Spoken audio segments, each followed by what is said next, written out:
program that she filed a case against her own brothers and acquired her rightfully inherited property with the help of AGHS free legal aid. जो औरत खुद अपना हक लेना चाहती है, अगर उसको पता है कि मेरे हक है, प्रॉपर्टी है, तो आप उसका हक जरूर लें, बजाय इसके कि आप कहें कि मेरा भाई क्या कहेगा या फलाना क्या कहेगा। ये कोई बात नहीं। अगर आपका हक है तो आप लें और स्ट्रांगली लें। After her death, the AGHS Legal Aid Cell expanded their paralegal program. Today, 16 centers operate in Lahore. हमने अपने पैरालीगल प्रोग्राम को भी वसी किया है। हमारे 15 सेंटर लाहौर में और 1 सेंटर कसूर में काम कर रहा है, जिससे हर साल हज़ारों ख़वातीन को उनके हुकूक के बारे में आगाही दी जाती है, क्योंकि आसमा जहांगीर का कहना था कि बाशऊर औरत ही मुआशरे में इनकलाब ला सकती है। Asma gave new hope to women languishing in jails for years. Now AGHS serves as that ray of light. ये कह लें कि हम कखों के थे और लाखों के हो गए। हमें अपने ससुराल में आके हम जो है ना वो बस ये कि कह लें कि पहले कोई कदर नहीं थी, इसके बाद हमें राइट मिलने के बाद हमारी कदर हुई है। There are institutionalized jail visits to provide legal aid to those who deserve it the most. जब कोविड की वबा आई तो हमारे जो जेल विजिट थे वो बंद कर दिए गए, तो ये सूरत हाल हमारे लिए बहुत चैलेंजिंग थी, क्योंकि हम ये समझते थे कि इस वक्त सबसे ज़्यादा रिस्क उन कैदियों को है जो कि जेल में बंद हैं। हमने भरपूर कोशिश करके आईजी प्रिजन से खुसूसी जेल विजिट्स की इजाज़त ली। यूजुअली हम लोग साल में 24 विज़िट करते हैं, लेकिन कोरोना की वबा के आने के बाद और इस सूरत हाल में हमने 100 के करीब जेल विज़िट किए और वहाँ पर और जेलों में मौजूद 550 कैदियों को कानूनी इमदाद दी और उनकी रिहाई करवाई। AGHS Legal Aid Cell plans to expand its existing programs as well as launch a special program to provide legal help for the victims of sexual violence. AGHS has also for the first time collaborated with the government institution Violence Against Women Center in Multan and signed an MOU, and in the last year we have provided free legal services to 700 women approaching the Walk Center in Multan. AGHS has identified sexual violence as a priority area and will be representing several survivors of sexual violence in their trial stages, as sexual violence remains an area where women fail to access justice and face prolonged trials.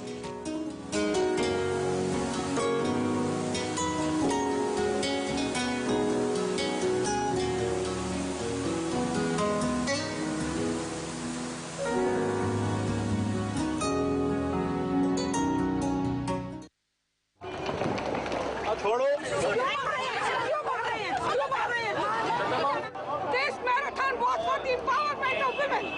They have tortured women. They have dishonored women. This is not democracy. इस रियासत के तशद्दुद के खिलाफ पाकिस्तान में next marathon होगा और जरूर। Ladies and gentlemen, thank you for coming to attend the conference. I request all the participants of this conference please to take their seats so we can start with the proceedings formally. Thank you very much. Ma'am? Nida?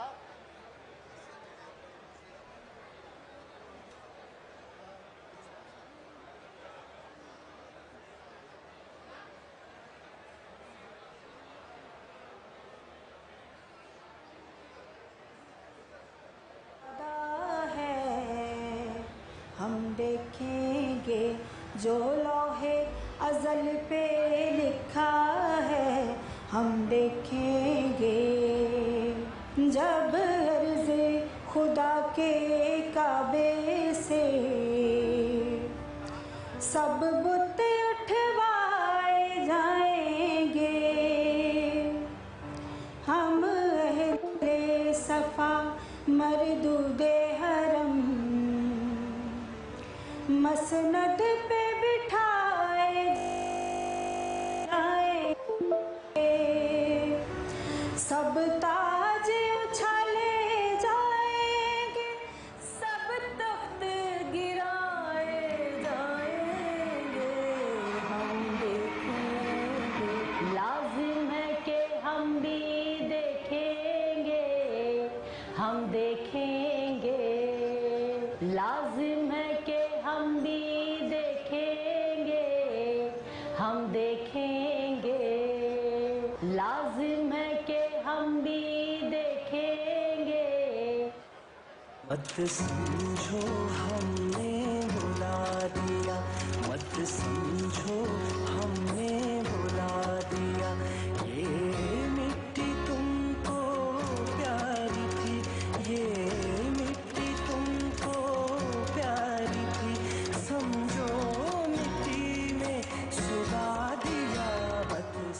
जो कलीदी बुनियादी हकूक हैं, basic freedoms हैं, जैसे आज़ादी इज्तिमा और आज़ादी तंजीम, वो भी डिपेंड करती हैं आज़ादी इज़हार पर।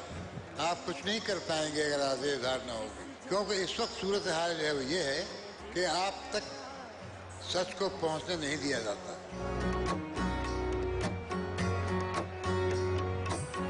मेहनत कश को जिस जन्नत का तुमने दिखाया सुंदर। कुदरत हमें इंसान बना के भेजती है ऊपर से, कोई ठप्पा लगा के ऊपर से नहीं भेजती, कोई लेबल लगा के नहीं भेजती। ये जितने लेबल्स हैं हमारे पैदा होते ही हमारे ऊपर लगाए जाते हैं। कहाँ तो हमारी इतनी बड़ी पहचान थी कि हम पूरी दुनिया में समाने वाले लोग थे, इंसान, और अब हम छोटी सी अपनी पहचान लेके चल रहे हैं।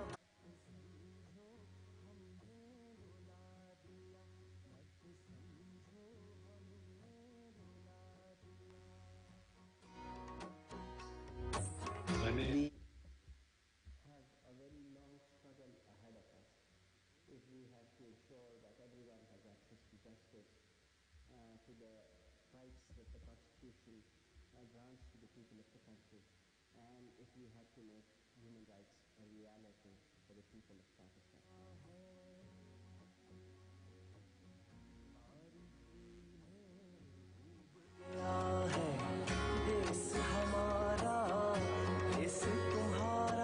हमें ये प्रेशराइज कर रहे हैं कि आप जो है डेमोक्रेसी से जो विड्रा हो जाएं, कौमी हकूक़ से विड्रा हो जाएं, और आप जो है अपने नज़रियात से विड्रा हो जाएं।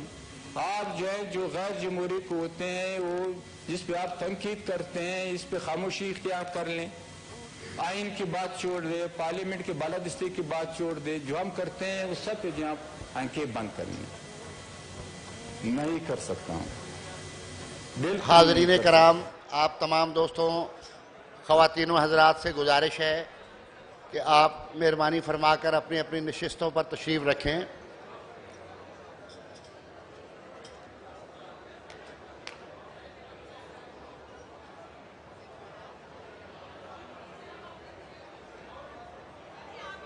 मनीज़े जहांगीर किधर? मनीज़े किधर? सलेमा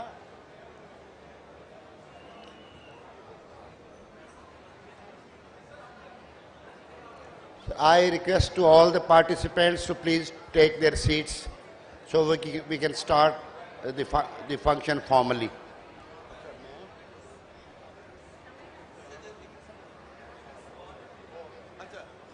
Order from the least important to the most.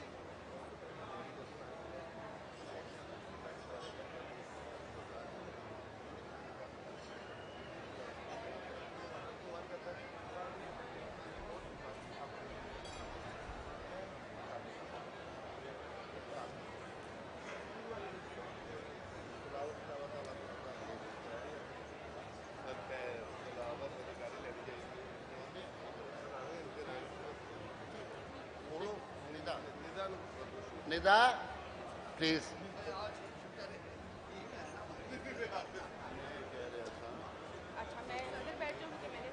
Ji sir.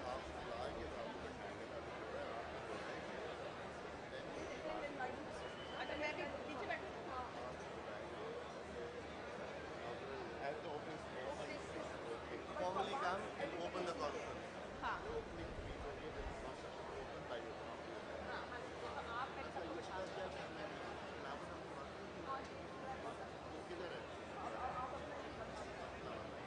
हमारे से ना तलावत करा रहे हैं जो है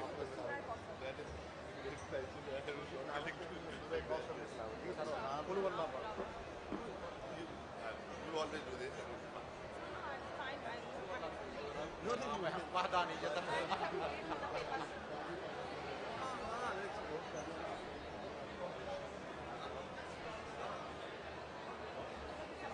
अच्छा बैठ जाए फिर मैं तो नहीं बैठूंगी, मैं आपको छोड़ के चली जाऊंगी। आप बुलाएंगे बैठे रहना, कोई ऐसी क्या बात सादी साहब के नाल आ गए ना भाई मैनू बात आदम परले पासे में ठीक है गल पता नहीं है सादी साहब के परले पासे मैं नाल परले पासे बह जाऊंगा आदम पर उन्होंने उधरों बुलाना शुरू करने ना गैस किसी ऐसे आगे बैठ ऑर्डर यस भी हैं जी बुलाइए हम द लीस्ट इंपॉर्टेंट देखो ऐसा एक ही है कि जरूरी तीन ते चौथा काजी साहब ते पहले डिप्टी एम्बेसडर फिर एम्बेसडर फिर अपने चार एंड कर लिए क्योंकि काजी साहब ने तो आखिर से बोल रहा है हाँ तो आखिरी तीन ने तुसी तारक साहब के गाइड करा हाँ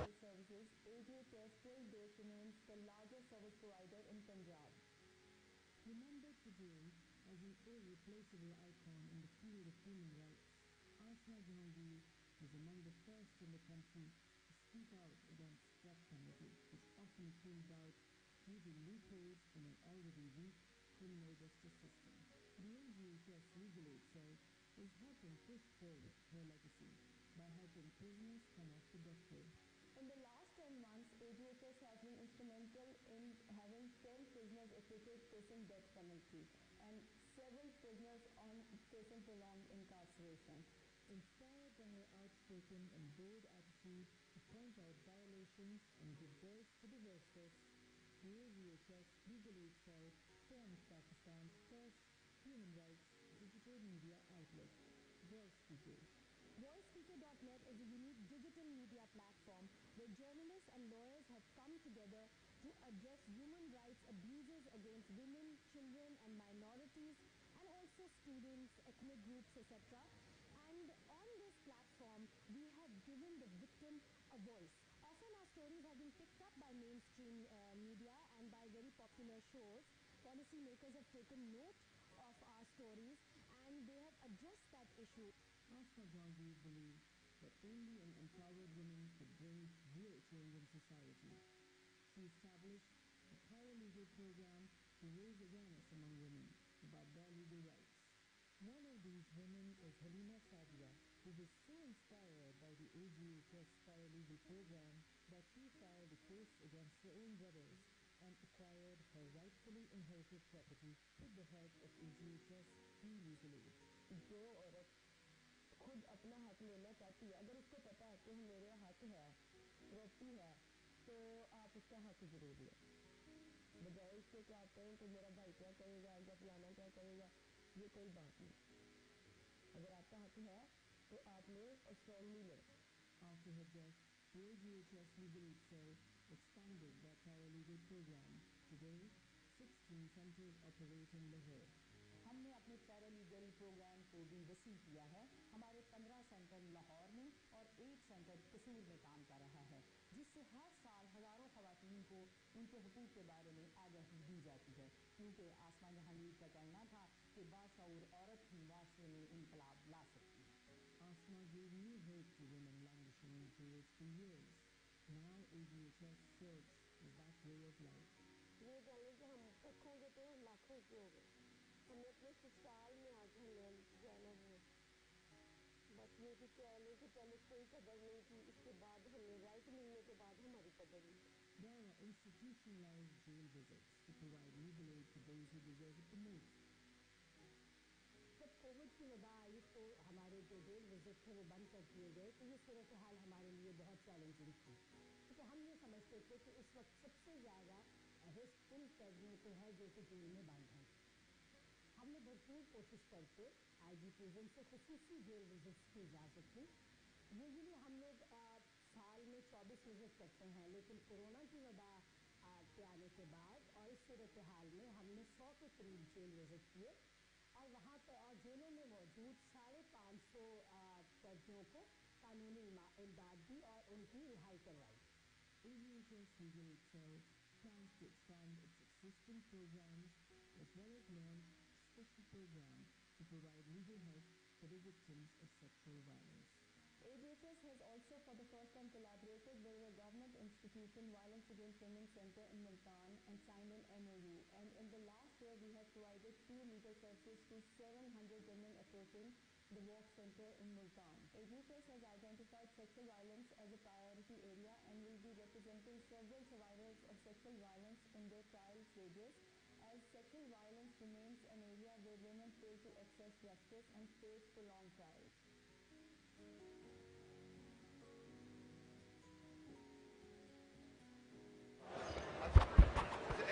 ये जो सामने हमारे कुछ लोग वीडियो रिकॉर्डिंग कर रहे हैं, इन साथियों से रिक्वेस्ट है कि ये पीछे तशरीफ़ ले जाएं ताकि हम अपना प्रोग्राम शुरू कर सकें। स्टेज के सामने से सब साथी पीछे तशरीफ़ ले जाएं और मीडिया के लिए जो जगह मखसूस है वहाँ पे तशरीफ़ रखें और वहाँ से अपना काम करें। मीडिया के सब साथी स्टेज से पीछे तशरीफ़ ले जाएं और हॉल में मौजूद सब मुअज़्ज़ज़ मेहमानों से भी दरख्वास्त है कि अपनी अपनी नशिस्तों पे तशरीफ़ रखें ताकि हम प्रोग्राम का आगाज़ कर सकें।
आज उछाले जाएंगे, सब तख्त गिराए जाएंगे, हम देखेंगे। लाजिम है कि हम भी देखेंगे, हम देखेंगे। लाजिम है कि हम भी देखेंगे, हम देखेंगे। लाजिम है कि हम भी देखेंगे। मत समझो हमने बुला दिया, मत समझो हमने बुला दिया, ये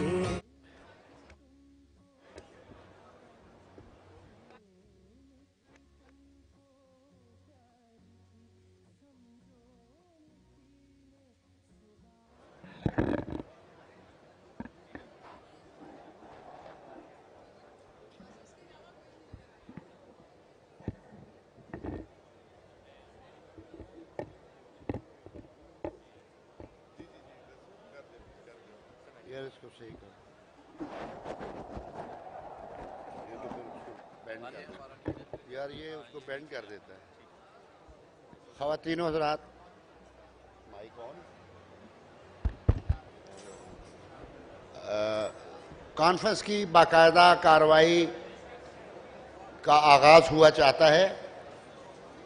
सबसे पहले मैं तिलावत कलाम पाक के लिए गुजारिश करूंगा हाफिज़ अंसारुल्लाह साहब, एडवोकेट सुप्रीम कोर्ट, कि तशरीफ़ लाएं और तिलावत कलाम पाक से आज की कॉन्फ्रेंस का आगाज़ करें। जनाब हाफिज़ अंसारुल्लाह।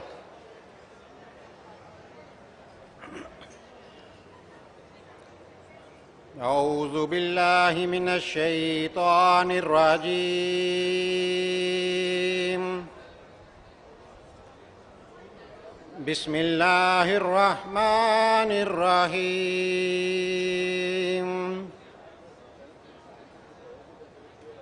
क़द अफ़लह मन तज़क्का व ज़करा अस्म रब्बिही फसल्ला। बल तु'सिरूनल हयातद दुनिया والآخرة خير وأبقى إن هذا لفي الصحف الأولى صحف إبراهيم وموسى صدق الله العظيم. Thank you very much, Mr. Hafiz Ansarullah.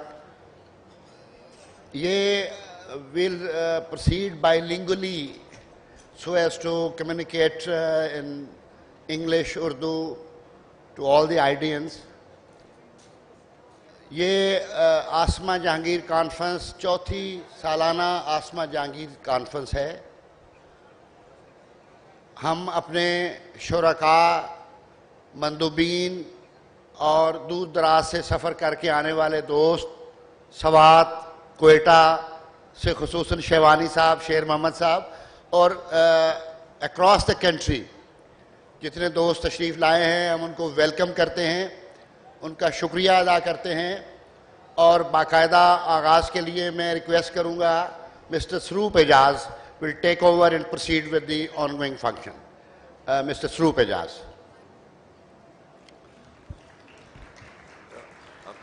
Thank you, Zaki Saab. It gives me great pleasure to welcome all of you to yet another edition of the Asma Jahangir Conference. The conference now, in the memory of late Asma Jahangir, who was an inspiration to millions of people in Pakistan and elsewhere globally, the flag bearer of human rights, constitutionalism, and this conference in her memory now seeks to provide a platform to have conversations which are uncomfortable conversations, which are difficult conversations, and which are important conversations. We're very delighted to have a very esteemed list of guests, both from Pakistan and internationally. I'll begin by inviting on stage our chief guest of honor. We are delighted to have, we're very privileged and honored to have His Lordship Justice Qazi Faizi Saab to grace us with on this occasion. His Lordship needs no great introduction, but I'll still say that without a doubt the most eloquent and courageous voice in our judicial history, and we're very lucky to have him here. The second guest that I would want to come, who's not a guest really, who's also the host of this conference, the co-host, is Mr. S.N. Bhoon, the President of the Supreme Court Bar Association, and as I said, he is the host of this conference. Thirdly, I would request Mr. Hafizur Rahman Chaudhry, the Vice Chairman of the Pakistan Bar Council, the highest elected office bearer of the legal community in Pakistan, to come and join us on the stage. We are again very privileged to have somebody who traditionally has been the key host of this conference, but now because of an engagement, his present engagement, we'll invite him as a guest, which is Mr. Azam Nazir Tarad, the Federal Law Minister.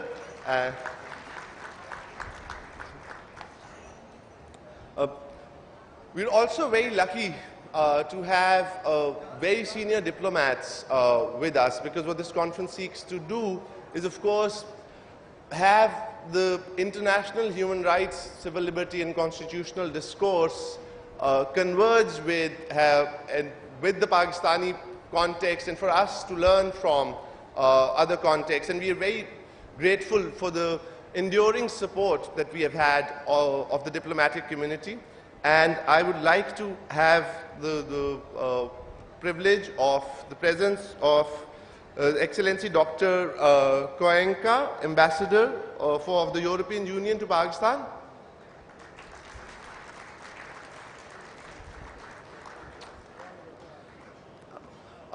Next, again, we're very fortunate to have His Excellency Mr.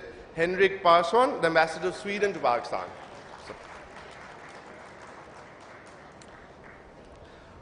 Miss Leanne Huben, who's the Deputy Ambassador of the Kingdom of the Netherlands to Pakistan.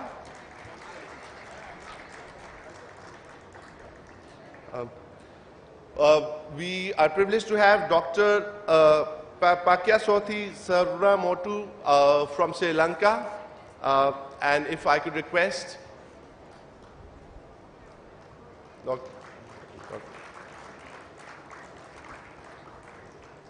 and then we have Mr. Kanat Ostby, who's the resident representative of the UNDP Pakistan, and if I may request him to come on stage as well.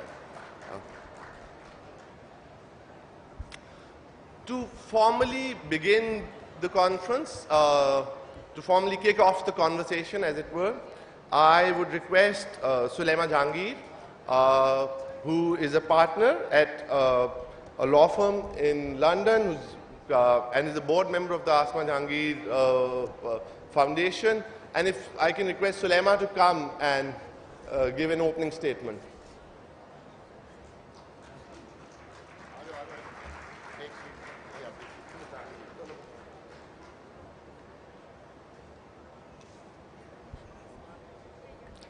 Assalamu alaikum, good morning.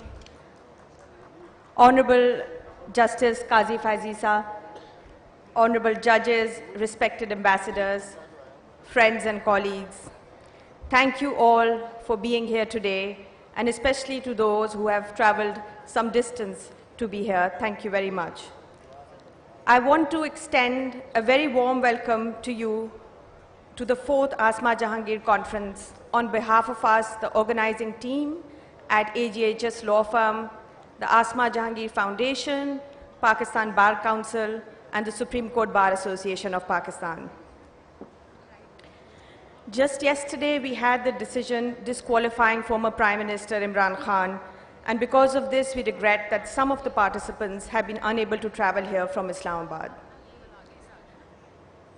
This year, we were also unsure to hold the conference because of the devastation caused by the floods. But we decided that the conference must go on. We have included some sessions on climate change, the devastation caused by the floods, and challenges to rehabilitation of the affectees. The right to life is a fundamental and absolute right. This conference will hopefully reflect how allegiance to constitutionalism can ensure that our citizens' right to life and health is protected by preventing future disasters of such magnitude through more eco- and people-friendly development, rather than misplaced priorities on extractive and populist development policies. The idea of this conference was to provide a platform for uncensored and often uncomfortable discussions. We have no desire to make this conference into a confrontational or a partisan event, but it would be hypocritical of us to hold a conference in Asma's memory and then to censor people, or to engage in debate that is an echo chamber of the preferred politics of the day. We are facing some of the worst challenges to freedom of expression today. Nowhere does the law of the land state that a person we do not like, a person who we do not wish to vote for, a person who has been declared an absconder, does not have the right to express themselves. Perhaps the most important message delivered by the Asma Jahangir Conference to whoever who is listening is that to be able to resolve crisis and to move forward, the state must have a civilized discourse with its citizens. There is no issue that cannot be resolved through a fair debate, nor is there an issue that the people cannot find a solution to through their own wisdom. We are committed to making this conference an annual event and providing this space to people from across Pakistan, internationally and regionally, for debate and discussion at a time when all our spaces have been overtaken by those who prefer to use violence instead of speech. This conference is about our region, so let us also take a moment to reflect upon the crisis brewing around us. On our Western Front in Afghanistan and Iran, it is women who are putting up a fight where superpowers have fled. We see the unleashing of brute force and tyranny against women and girls, denying them the right to leave their house, to livelihood, to education, and even to exist. In these desperate times, where tribal leaders, armed forces, men toting guns have all fled, it is women and girls who have taken up the torch of resistance. I salute their courage and bravery. On our Eastern Front, in both India and China, Muslim women and men are being subjected to violence and oppression for practicing their faith. At a time when we face existential challenges, the priorities for states in our region is to define how women should dress and socialize.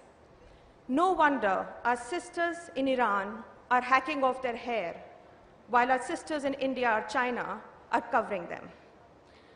This reminds me of a piece in Urdu that a Dawn columnist wrote recently, where he said कि अगर हिजाब से किसी खातून के बाल नज़र आएं तो ये रियासती मामला है, मगर अगर किसी का कत्ल हो जाए तो ये दो ख़ानदानों का मामला है.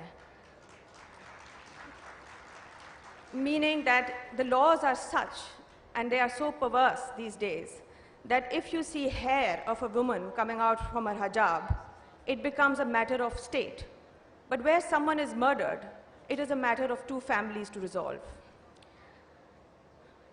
The topic for this year's conference is the crisis of constitutionalism in South Asia. What is our constitution? A constitution is a contract between the state and its people. According to former General Musharraf, our self-appointed former president, it was a piece of paper that can be thrown in the rubbish bin. And he and his predecessors did exactly that. We did not even have a constitution until 9 years after our independence.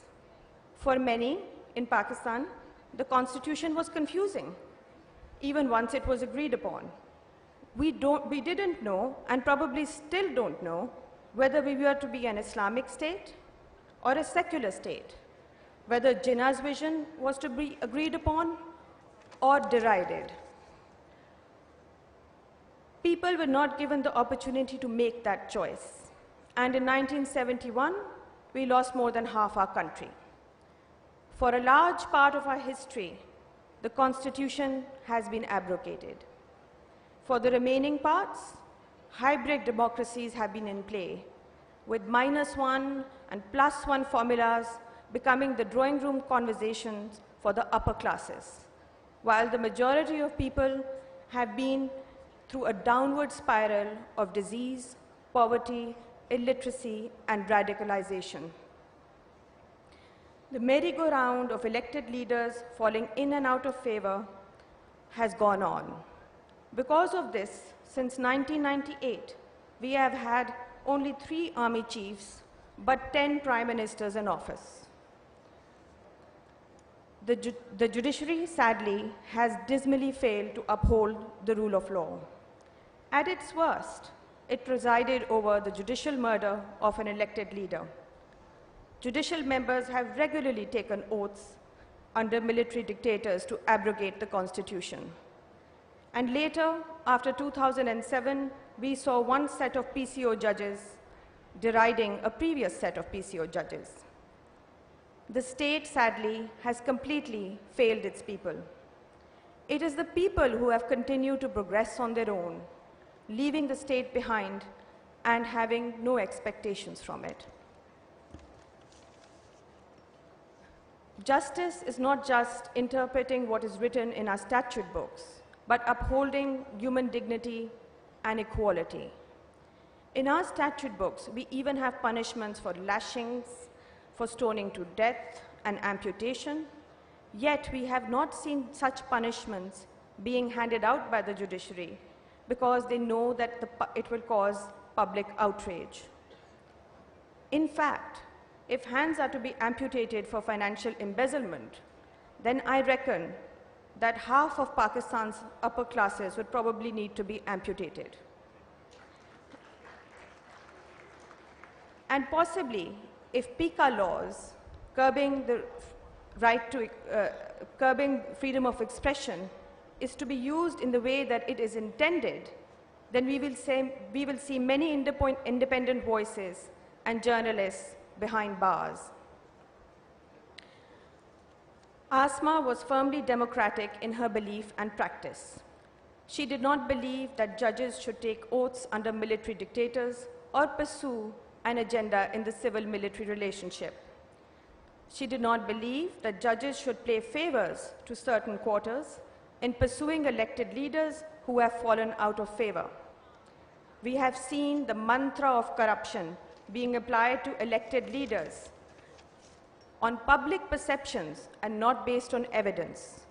We have seen the judiciary deny basic due process to elected leaders, imprison them, and even compare them to television mafia characters, while a majority of our country's resources have been usurped by established powers in the name of national interest. Asma was a firm believer in judicial accountability and judicial independence. In fact, when political leaders were disqualified by the judiciary on the basis that they did not fulfill the criteria of honesty and sagaciousness under Articles 62 and 63 of the Constitution, she believed that if such high moral standards are to be met, we would have no parliamentarian nor any judicial benches left. She was also the first to support examples of judicial courage, judges refusing dictation, upholding fundamental rights, and instilling progressive interpretations to legislation. Justice Dura Patel was one such judge, and he co-founded the Human Rights Commission of Pakistan with her. We hope that when His Lordship is leading the apex court, we will see much needed judicial reforms. The fixation of judicial benches on a case-by-case basis has been troubling for lawyers and litigants alike. It has also pointed fingers of judicial bias, particularly in politically sensitive cases. Suo motu has become a household name since the tenure of former Chief Justice Iftikhar Chaudhry. Rules around public interest litigation cases and the formation of a constitutional bench should ensure that PIL cases are used to advance fundamental rights and not encroach in the domain of the executive. We keep on hearing of the over 2 million cases that are still to be disposed of in Pakistan's judicial system. There have been efforts now and then, particularly in the superior judiciary, to clear off this backlog. We also appreciate that our judiciary is under-resourced and is working under intense pressure. Last but not least, we hope to see a bench that is equivocal in upholding the rule of law without fear or favor and is not afraid to hold state and non-state actors accountable for excesses. I also wish to thank Justice Isa, who has generously taken out his time today to be with us.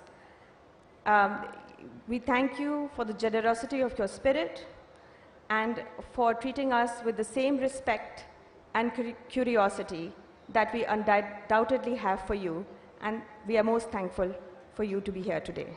Thank you very much. I have a short announcement to make. If the audience could use hashtag AJConf, please, for today's event on Twitter. Thank you.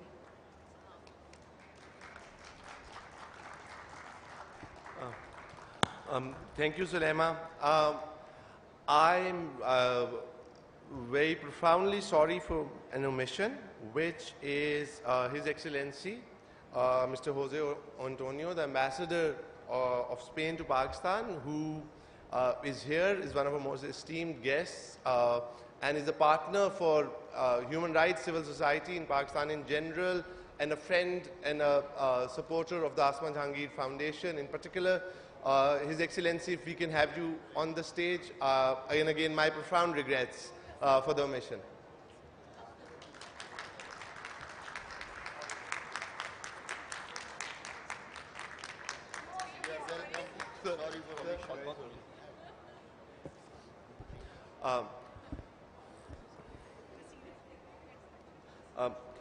Thank you. Moving on now, the next speaker, I would like to invite Ms. Leanne Huben, who is the Deputy Ambassador of the Kingdom of Netherlands, to come and speak. We are very glad that she has been able to come and participate.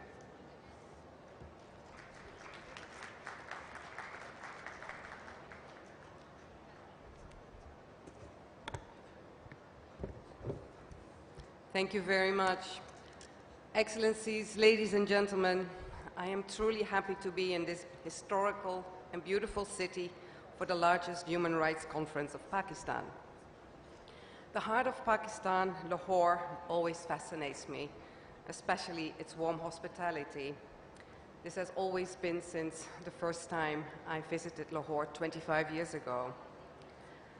I am humbled to pay tribute to the late Ms. Asma Jahangir. She is amongst the bravest Pakistani human rights icons. I never met her, but I know she stood for the rights and protection of the marginalized and oppressed people in Pakistan and worldwide. Women and men are reaping the benefits of Asma's struggle and achievements for equal rights of all citizens in Pakistan and beyond. The Netherlands has a long-standing relationship with the late Asma Jahangir. It goes back to 2010, when she was awarded the Freedom of Worship Medal from the Roosevelt Foundation. In her acceptance speech, she reminded us that democracy, the rule of law, and human rights are closely interlinked.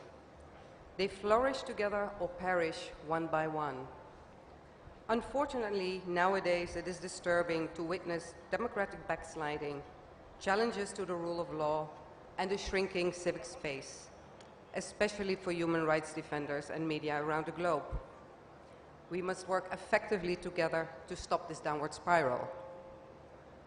The Netherlands has a close and multifaceted relationship with Pakistan. For example, currently we are actively looking into ways how Dutch water expertise can benefit Pakistan in fighting and preventing floods. And the Netherlands was also amongst the first countries to establish diplomatic relationships with the new country, Pakistan. Next year, in 2023, we will be celebrating 75 years of bilateral relationships. We're looking very much forward to that.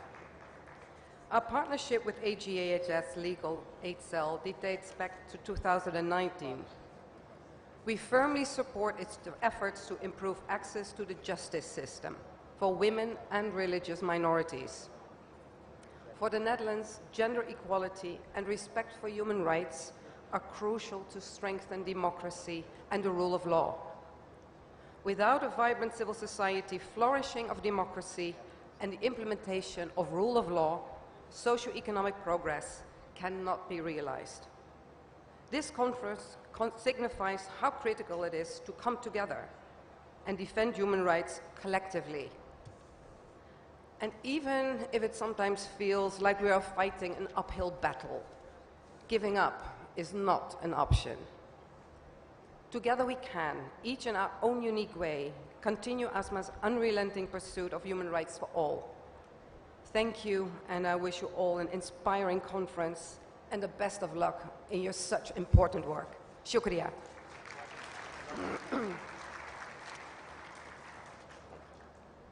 Thank you very much. मैं यहाँ अजीम सामीन में बैठे हुए दो ऐसे अफराद हैं जिनको मैं बिलखसूस एक्नॉलेज करना चाहता हूँ.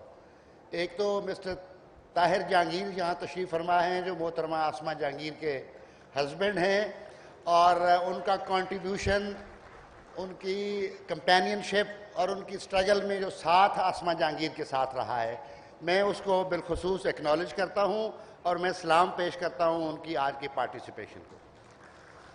एंड दूसरे हमारे खालिद जावेद साहब तशरीफ़ फरमा हैं, जो इंडिपेंडेंट ग्रुप के अगले साल सुप्रीम कोर्ट बार एसोसिएशन के प्रेसिडेंट के उम्मीदवार हैं। मैं उनकी भी यहाँ शिरकत को खसूसी तौर पर शुक्रगुजार हूँ कि वो तशरीफ़ लाए। और इसके बाद mister Sarup Ejaz. Thank you, Zaki Saab. The next speaker that I wish to request to come and speak is Dr. Pakyaswati Savana Motu, the founding executive director for the Center of Policy Alternatives, Sri Lanka. We are very glad that he has been able to travel and to grace us with his presence.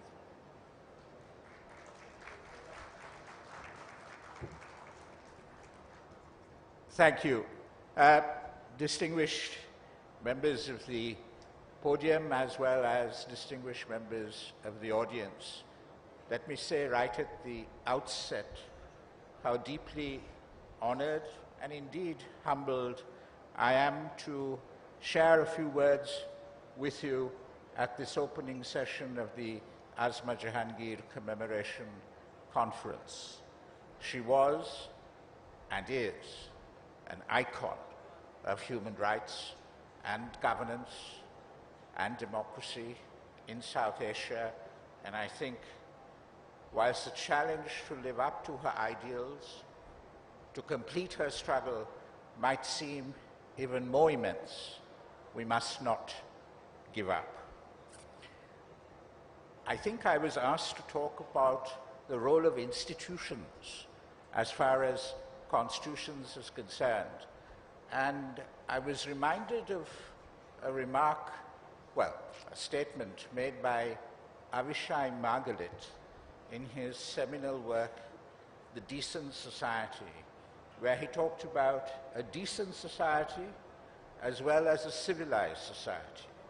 And his point was that institutions must not humiliate citizens, and citizens must not humiliate each other.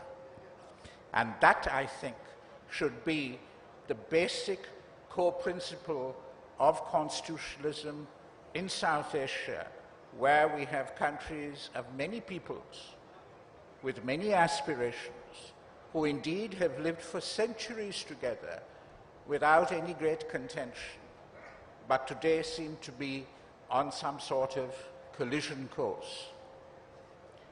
So, when we come to a constitution, when we come to thinking of institutions, I think we have to think of the broad architecture that the Constitution provides, the institutional infrastructure for the social contract between governed and governors. And in that respect, it has to be inclusive. It cannot marginalize people. It cannot provide space for alienation and also anomie, that notion of rootlessness, R-O-O-T, rootlessness, where people do not feel that they belong. There is a sense, I think, in which what I'm trying to say to you is that we need to inject the romance into democratic politics. We need to inject that sense of adventure. We need to revitalize it from a Z generation thinking that we are all old, we're all decrepit. We have to be moved aside in order to bring a new generation into power. We need the experience and expertise of the old with the energy and the dynamism and the imagination of the young. Now, I come from a country in which we've had 3 constitutions since independence in 1948, and we are supposedly embarking on a 4th constitution. And this has been going on for the last 30-odd years. There used to be a joke that you look for the Sri Lankan Constitution in a library in the periodical section, because it's constantly being revised or replaced. Now, one of the issues that we have with regard to our Constitution is that we want to democratize, but there is also a demand that practically everything that one can think of should go into the Constitution. That it should be a bulky document that has envisaged every possible eventuality, every possible institution, and does not leave anything out. But I want to say that what we need to remind ourselves is the first principles. That if we get the first principles right, then we will get the institutions and the processes right as well. Looking back in the Sri Lankan experience, yes, there have been rather obnoxious clauses in our constitutions, but interestingly enough, the not so obnoxious clauses are the ones that are not really implemented. And that brings me to the point about constitutions at the end of the day. We can have good laws, we can have great constitutions, but if we do not have the political culture that animates them and gives them life and gives them inspiration and makes them function in the way that they are intended to, it will be an absolute disaster and irrelevance. We can make new constitutions, but I think the real challenge for us is, can we make new citizens of a functioning democracy in Sri Lanka? Thank you.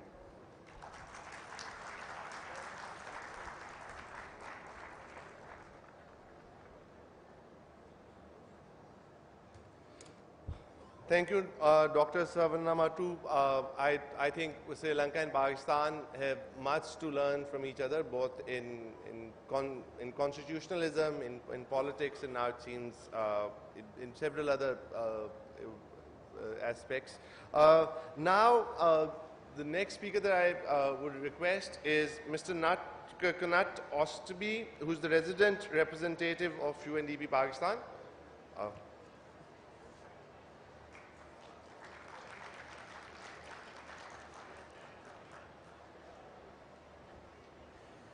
Excellencies, ladies and gentlemen, मैं आज यहाँ आप सबको खुश आमदीद कहता हूँ।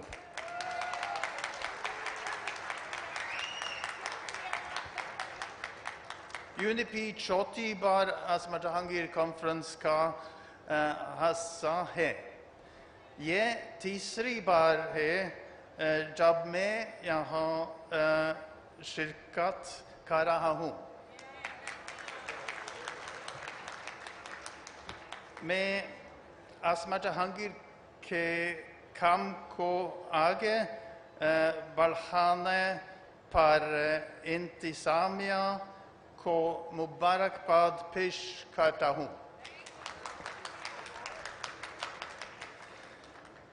As I mentioned, this is the fourth Asma Jahangir conference that UNDP has the pleasure of being part of, and the third one that I participate in. UNDP is proud of being a participant and a witness to Asma Jahangir Foundation's commendable trajectory from its very beginning, and we see from the participation here today a sign of its success. All along, our cooperation with the Asma Jahangir Foundation, based on our shared vision for protection, promotion and strengthening of human rights and equality, has deepened and further nurtured our collective commitments. Today we gather here not only to enjoy a series of expert sessions of most compelling human rights themes, but also to rejuvenate the spirit that Asma Jahangir brought to the human rights discourse in Pakistan and beyond its borders. The theme of this year's conference, the crisis of constitutionalism, is a crucial reminder that the society is stronger and more resilient when each individual has the agency to play a meaningful role in political, economic, and social life, contributing to policy making that affects their lives, including by accessing information, engaging in dialogue, expressing difference of opinions, and peacefully joining together to express their views. This includes defending the rights to freedom of speech, thought, conscience, religion, and belief, as well as promoting accountability for human rights violations and abuses, and highlighting threats to human rights conditions within the society wherever they might occur. This becomes exceptionally critical in times of adversity. In the wake of the catastrophic monsoon flooding this year that affected more than 33 million people, damaged and destroyed 2 million homes, and led to around 1,700 deaths, 84 districts have been officially declared as calamity hit. And while flood response is progressing in the calamity hit and flood-affected districts, it is also a moment to ponder. We need to consider how and why the floods and this disaster have affected the poorest districts and population groups hardest. We also need to consider the unprecedented burden on districts that are not directly affected but are hosting flood affectees. We need to stimulate a set of actions to support these people and districts for an inclusive and sustainable recovery so that this is not repeated. This is also a call for focusing our attention on environmental and climate change challenges. At UDP, we are spearheading analysis and research on climate justice and access to environmental justice. It's clear from our work that these areas intersect with rule of law, people-centered justice, resilience, and gender justice. We have also seen that developing countries with high external debts are facing serious challenges to balance their payments vis-à-vis investing in nature, climate, and green energy programs. Without effective debt management and sometimes restructuring, poverty can further rise and critical investments in climate adaptation and mitigation projects may not happen. We understand Pakistan needs immediate support to have a realistic chance to combat the impacts of climate change. In this regard, UDP launched a global report on the need for debt relief earlier this week, where Mr. Achim Steiner, UDP administrator, proposed a string of measures, including writing off debts, offering wider relief to greater numbers of countries, and even adding special clauses to bonds contracts to provide breathing space during crisis. I quote the UDP administrator, it is urgent for us to step up and find ways in which we can deal with these issues before they become less manageable and perhaps unmanageable, end of quote. Furthermore, insecure land tenure, coupled with lack of land reform policy and poor governance, has contributed to vulnerabilities of communities already at risk to falling under the poverty line. The current floods have aggravated the vulnerabilities for people in the disaster-struck areas, both people with and without access to irrigable land. UDP is delighted to note that this year the conference is continuing to ensure specific space for discussion on the rights of transgender persons. UDP is the custodian of a Global Fund grant on HIV prevention and response in Pakistan, and its initiatives include ending stigma and discrimination faced by transgender people and other key populations in access to their rights and services. UDP is resolute in playing its full part in the advancement of human rights and ensuring that no one is left behind. Equally, we are convinced that promotion of human rights is not a narrow province of any one organ or office. It's a shared responsibility that concerns and impacts us all, everywhere and at all times. Finally, it's befitting that the Asma Jahangir conference bridges with the days leading to the 16 days of activism and up to the International Human Rights Day later in the year. UDP stands ready to continue assisting Pakistan on the implementation of its national and international human rights commitments in its devoted collaboration with the state, government bodies and civil society. UDP participates in this crucial event with the belief that civil society plays a crucial role in addressing and responding to many of the global challenges we are facing today, including human rights concerns. It's essential that its voice, the civil society voice, is incorporated into all our planning and in high-level dialogues on the challenges facing the global community.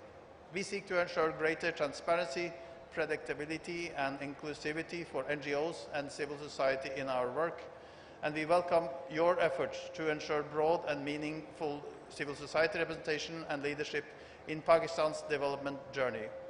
With this, again, I congratulate the Asma Jahangir Foundation on this important event and all its work, and wish all the participants truly resounding takeaways from the conference. Thank you very much.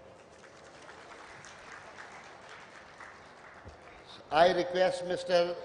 Sardar Avari Dogar, the President Lahore High Court Bar Association, to join us on the stage. Thank you very much, Mr. Sardar Ali Akbar Dogar.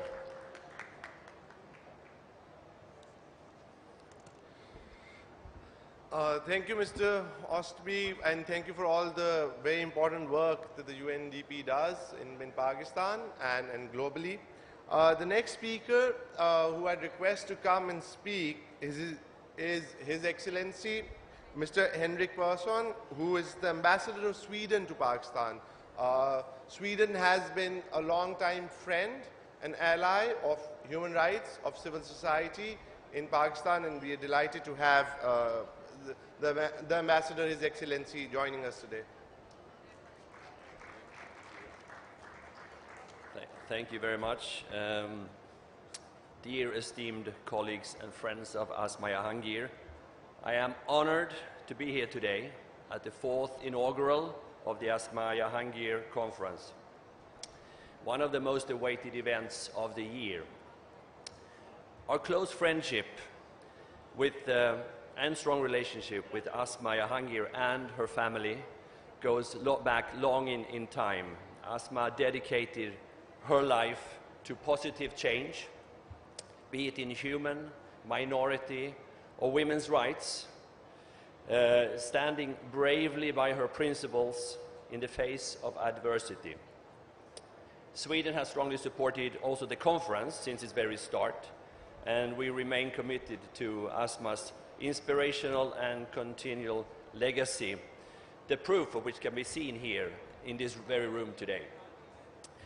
This year, it's our pleasure to share with you an exhibition, the Swedish Institute's exhibition called Her Rights, Money, Power and Autonomy. If we are talking about constitutional crisis, although much work and talk is done about gender equality, at the current rate of progress, according to the World Economic Forum, it will take us 132 years before the economic gap between men and women is closed. That is 132 years too long. Already in the opening statement, there were some important references to the importance of gender equality. Paving the way for women in the political, business and civic arena is not only a reflection of fair representation, it's also an investment in more just, equitable and peaceful societies. That's the way we see it. We know that when women are part of the workforce, societies and economies thrive. When women are educated and have autonomies over their bodies, infant mortality rates drop and maternal health goes up. And women tend to solve national crises without resorting to violence, advocate for social issues that benefit all, and allocate budgets to health and education. Women's engagement in public life also fostered heightened democratic outcomes. So equality between men and women is a core value for both Sweden, the Swedish population and our government. And while Sweden has made important strides to close the gender gap and is ranked very often among the most successful countries in this respect, much still remains to be done also in our country. The pay gap is still exists in Sweden between men and women earning 90% of what men are earning. And while the government and parliament are now very close to reflect the unwritten 50-50 gender distributions principle, the private sector is far from it, pushing perhaps 35% of women on boards in private business. And the list goes on. So there's much more to be done, and it should be done now. Pakistan has significant legislation and bills for protection and equality of women, and very active mechanisms such as the impressive Federal Ombudsman for protection against harassment. However, implementation sometimes remain a challenge. Looking out of this room, I'm happy to see that the gender distribution is approximately 50-50 if I'm counting right, and that's a very good sign. So I mentioned the exhibition, the Her Rights exhibition. It chronicles both Swedish and global lessons and success stories, and I invite you all to explore it and join the dialogue. We will be there throughout the conference in front of Dinshaw Hall on SP level. And allow me one more, finally, piece of advertising at tomorrow's session on matrimonial property rights at 12 p.m., which is of great significance from our point of view. We are thrilled to have participation by a colleague of mine, Ambassador Sofia Kaltorp, is Sweden's Special Envoy for Gender Equality. So we hope to see as many as possible of you there. So thanks again to AGHS and Asma's family for bringing us together and giving us this opportunity to engage, debate, and instigate positive developments. And many thanks for your attention. Shukriya.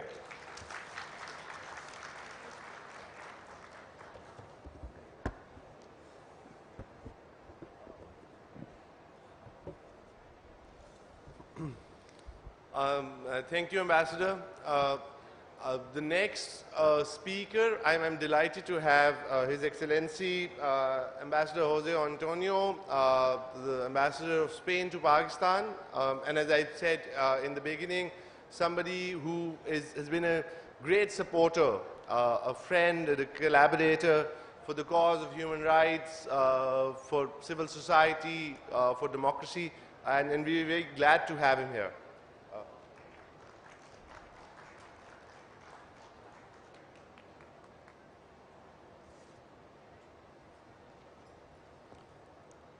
Excellencies, friends, good morning. I am honored that the Asma Jahangir Foundation has invited me to participate at this opening ceremony. I knew well who Asma Jahangir was. When I first came to the country, I already knew who she was because we met when she was UN Special Rapporteur on freedom of religion. At that time, I was director of the Human Rights Office of the Spanish government. That's in the first decade of this century. It now seems like an eternity, but it's only 15 years ago. As soon as I arrived in the country, I found out about the conference and wanted the embassy to have the honor to be associated with it, as other European embassies are. I am very grateful to its director, Ms. Nida Ali, who gave me the opportunity in no time to have Spain among your sponsors. Now allow me to tell you a bit about my country. I was born in Spain that lacked a democratic regime and where human rights were not a priority. Over the years, I have seen how a culture of profound respect for human rights has been established in my country. Absolute equality between men and women is a tenet of our society, and I am proud that we have some of the most advanced laws in terms of protection of women.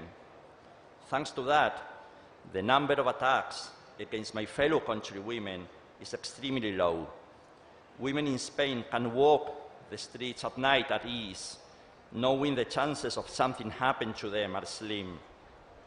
And if that happens, God forbid, the weight of the law falls absolutely on the perpetrators. We believe it is the duty of those who govern a country to make sure that it is so.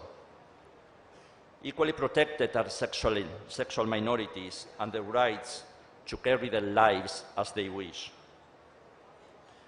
Spain is among countries that have ratified most international human rights instruments, including the Convention Against Torture, as well as its optional protocol, and the International Convention for the Protection of All Persons from Enforced Disappearance.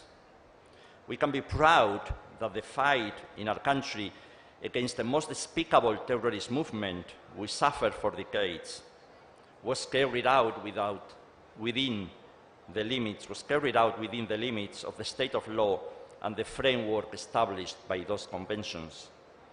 And when it was not, because there were some exceptions, the weight of the law also fell on those who perpetrated acts not pertaining to the rule of law. Something goes well in a country like mine, where the institution most beloved by the people and most respected by everybody is not the crown, the parliament, the church, but a branch of our police. We're proud that the police is the most respected institution in Spain, something we have done well when that is so. I am also proud that in Spain, my country, all minorities are recognized. We can all practice the religion we want without interference from the state or any sector of the society. No one is persecuted for their beliefs, and anyone can express whatever they want. Countries and societies are different. They are all different, and this is part of the beauty of the world. No one has to preach others how to conduct their business or how a society needs to organize itself. I, for myself, can only wish all these elements we are so proud of at my country can also be a matter of pride for most citizens across the world. Inshallah. Those who strive for that, like you, know you have us by your side. Thank you very much.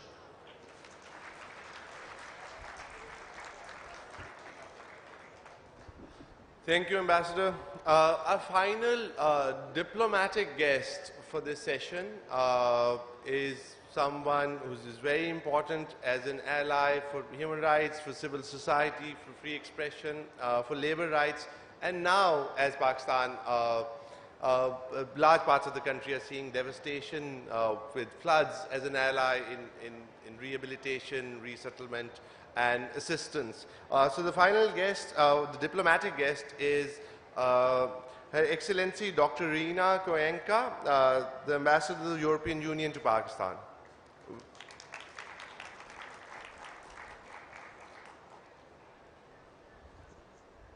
Good morning, or good afternoon, actually. And good morning and afternoon, especially to all the young people who are in the hall and all the women in the hall. It's a huge honor to be part of this inaugural panel for the 2022 edition of this conference and to represent the European Union here. We are proud to have supported this conference from the very beginning, and it's delightful to see the very rich program that we see in the booklet that you all have. We're especially happy to see speakers from across South Asia because as the European Union, we have a kind of weak spot for regional integration. And we all know that South Asia is the least integrated region of the world. So the fact that you have people speaking here from across the subcontinent is a glimpse of hope. Now, the topic of this conference this year is highly relevant, of course, in the current context, and especially looking both from the current context as well as history. I am not a lawyer. I'll make that disclosure right away. But I say this because you should not expect from me an analysis of constitutionalism. But as a diplomat and a government official with long experience both in national and EU institutions, constitutionalism is a rather straightforward and basic idea. It's about the fact that governments and individuals and institutions are not free to do anything they please in any manner that they choose. Instead, they're bound to observe both the limitations of power and the procedures set out in the basic supreme constitutional law. A key element, of course, in this is the separation of powers between institutions. with each institution setting out to perform its specific role within a clearly defined mandate. And of course, what this means is that checks and balances must be in place, they must be honored, they must be respected, so that no one institution can overpower any other one. And this is something certainly in terms of implementation that our colleague from Sri Lanka, Dr. Saravanamuttu, referred to when he spoke of the need for political culture as the really driving force for constitutionalism. With this in mind, the European Union has been supporting Pakistan and its institutions through a range of programs in the past years to improve institutional capacity so that they can in fact deliver on the respective mandates, the institutions that is, for the ultimate health and benefit of Pakistani citizens. For instance, we run 3 consecutive programs in support of parliaments and assemblies in this country. We run programs on strengthening the rule of law, and we run a human rights program which supports executive and human rights institutions to translate international commitments of human rights into policy. That's where the rubber hits the road. But while we're sitting here comfortably in this lovely hotel, there are many millions of people still suffering under the effects of the floods. They are living still on roadsides, under tarps, and they've lost everything from the devastating floods. And let me say that a disaster like this is the ultimate test of the strength of a constitutional system and its institutions. Is the state and its institutions able to assist citizens in need? Is the state able to help people to meet their basic needs? Is it able to ensure protection? Can it enable people to rebuild their lives? And are the different levels of decision-making and various institutions with their respective mandates able to collaborate without blockages and an impasse in addressing the crisis? I mean, these are the really salient questions that we're grappling with all together now in Pakistan. And myself, I traveled a few weeks ago to the flood-affected regions in Sindh, together with the EU Commissioner for Crisis Management. I understand that even the most strong institutions and systems are overstretched by this disaster. And this is why Europe, meaning the European Union, as well as our member states, have pooled resources in a kind of engagement we call Team Europe to support emergency relief for the floods to the tune of 123 million euros of assistance, which puts us at actually #1 at this point. Thank you. Now, I did not have a chance myself to meet Asma Jahangir. I wish I had, but of course I knew about her in my previous work on human rights. And I'm struck by how everybody at this conference speaks of her with awe and with reverence. And what that means is that she continues to inspire even after she's not with us physically. So she might not be here in person, but I have the impression that all of you, all of us, carry a little bit of Asma in our hearts. And it's that little bit of Asma, or that big part of Asma, that will give us the courage also to face difficult situations and never lose hope, even in the most darkest of moments. So thank you again, once again, to the organizers, and I'm really looking forward to this conference and these terrific sessions we have in front of us. Thank you.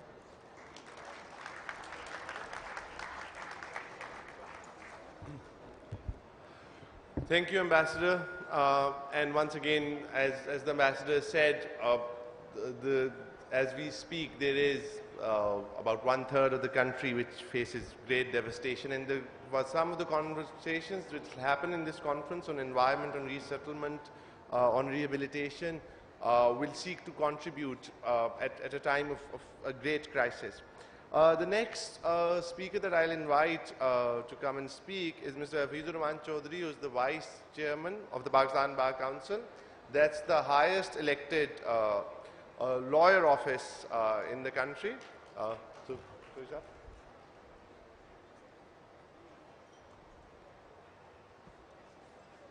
Bismillahirrahmanirrahim. Honorable Mr. Justice Qazi Faiz Issa, Judge, Supreme Court of Pakistan, Honorable Judges, Mr. Ehsan Boone, President, Supreme Court Bar Association, Mr. Azam Nazir Tarad, Federal Minister of Law and Justice, Ms. Sulema Jahangir, Mr. Abasaki, ex-Vice Chairman, Pakistan Bar Council, Honorable foreign dignitaries, respectable office bearers and members of Bar, President,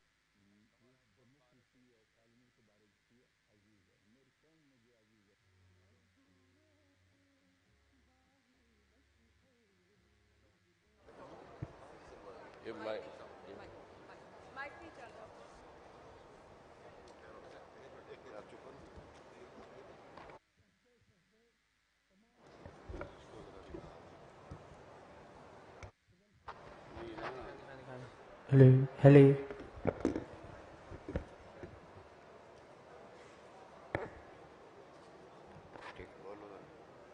The respectable office bearers and members of Bar, eminent members of media and distinguished guests, ladies and gentlemen. Assalamu alaikum. It gives me great pleasure and I feel honored being co-host on behalf of Pakistan Bar Council to welcome this august gathering comprised of distinguished luminaries of the legal as well as other associated fields, both from within the country and abroad. This conference has been organized by AGHS Legal Aid Cell in an effort to bring together all the stakeholders to join hands and pool ideas for the constitutionalism, the role of institution.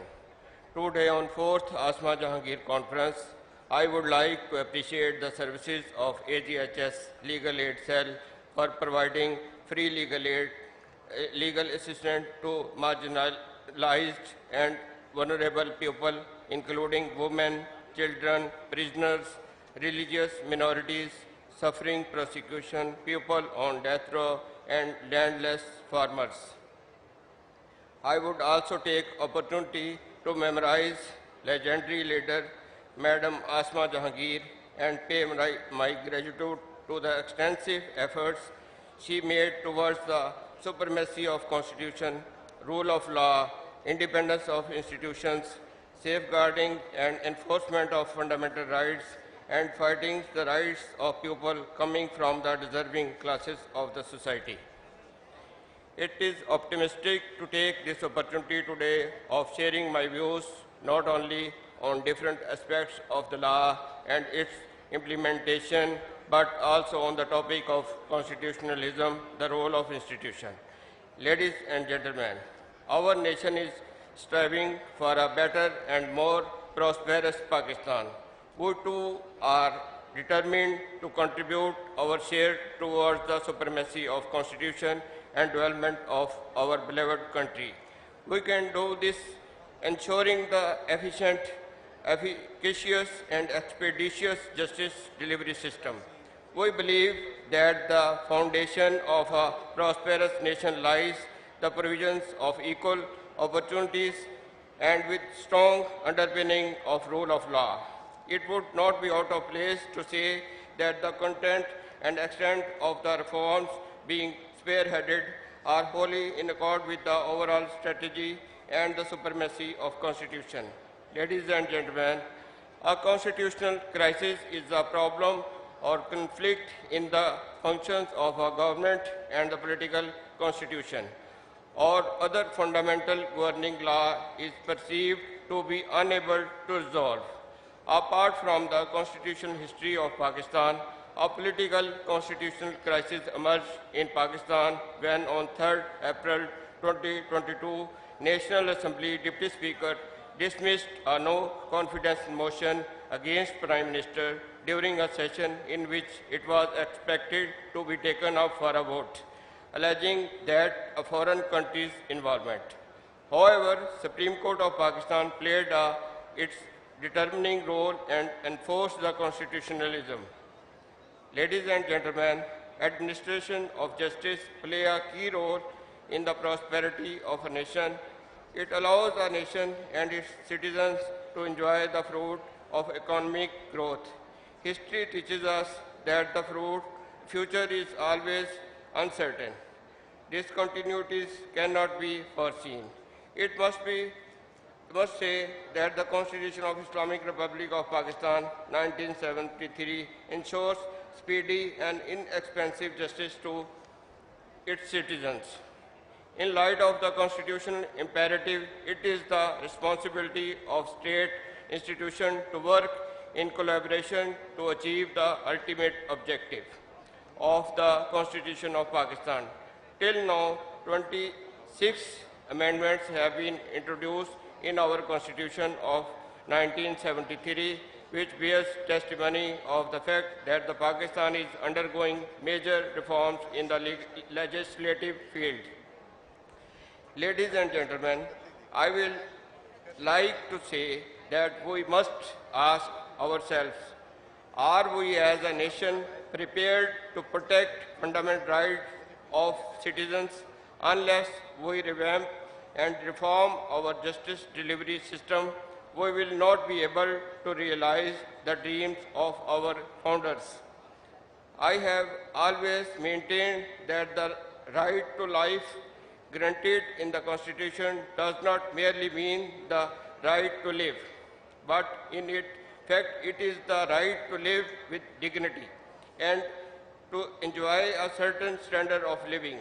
We must take it our mission in our individual and collective capacities to ensure the fundamental rights, especially freedom of expression and the right to dissent, freedom of religion and belief granted by our Constitution to each citizen of our country and protected and enforced. Judicial independence is a prerequisite of the rule of law and fundamental guarantee of a fair trial.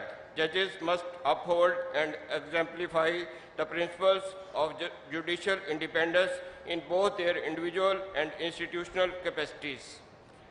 Ladies and gentlemen, I have intended to share with you some thoughts about the ways in which divisive constitution issues get addressed responsibly.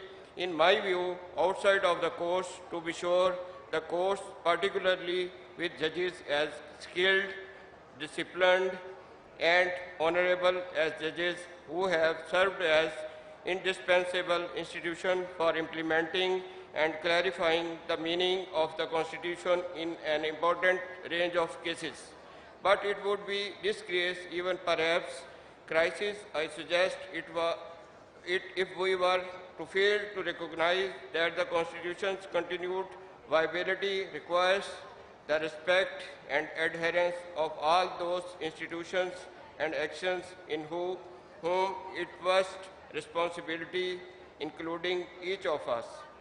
In the end, it is through maintaining all the procedures authorized by the Constitution and respecting all of the Constitution's guarantees that full implementation of the Constitution takes place and crises are averted. In the end, I want to share saying Albert Einstein, the strength of the Constitution lies entirely in the determination of each citizen to defend it. Only if every citizen feels duty-bound to do his share in his defense are the Constitution rights ensured. Thank you very much.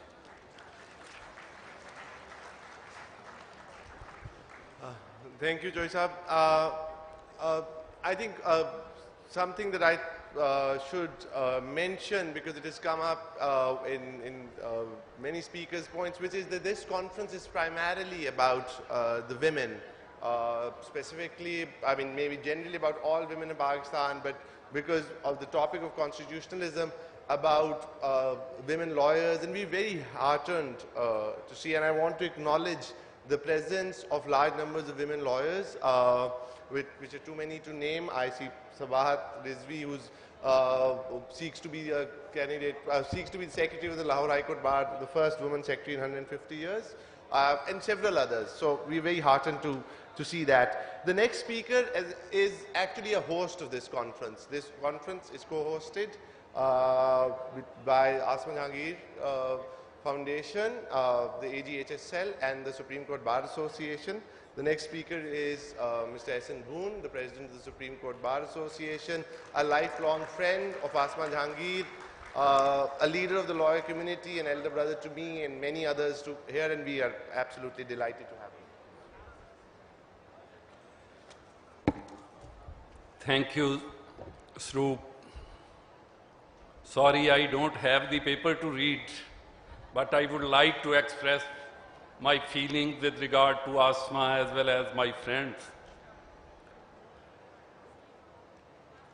Honorable Chief Guest, Senior Puny, Judge Supreme Court of Pakistan, Justice Qadi Faizi Sahab, Vice Chairman Pakistan Bar Council, Hafizur Rahman Chaudhry,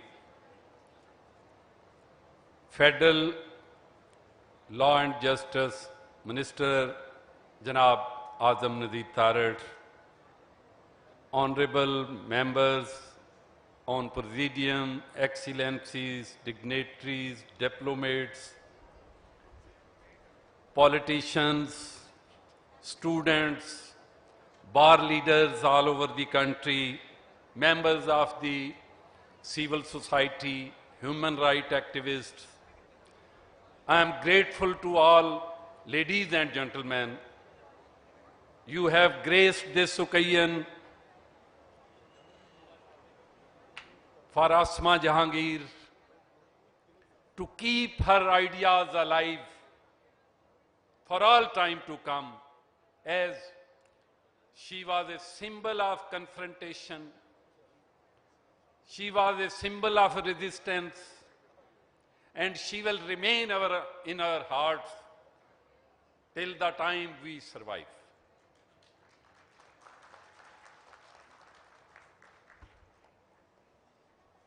आज के topic के हवाले से मैं अर्ज करूंगा, that is constitutionalism and the role of institutions. This topic speaks about the constitutional history of Pakistan, wherein I am unable to count the numbers, how many times the Constitution was abrogated,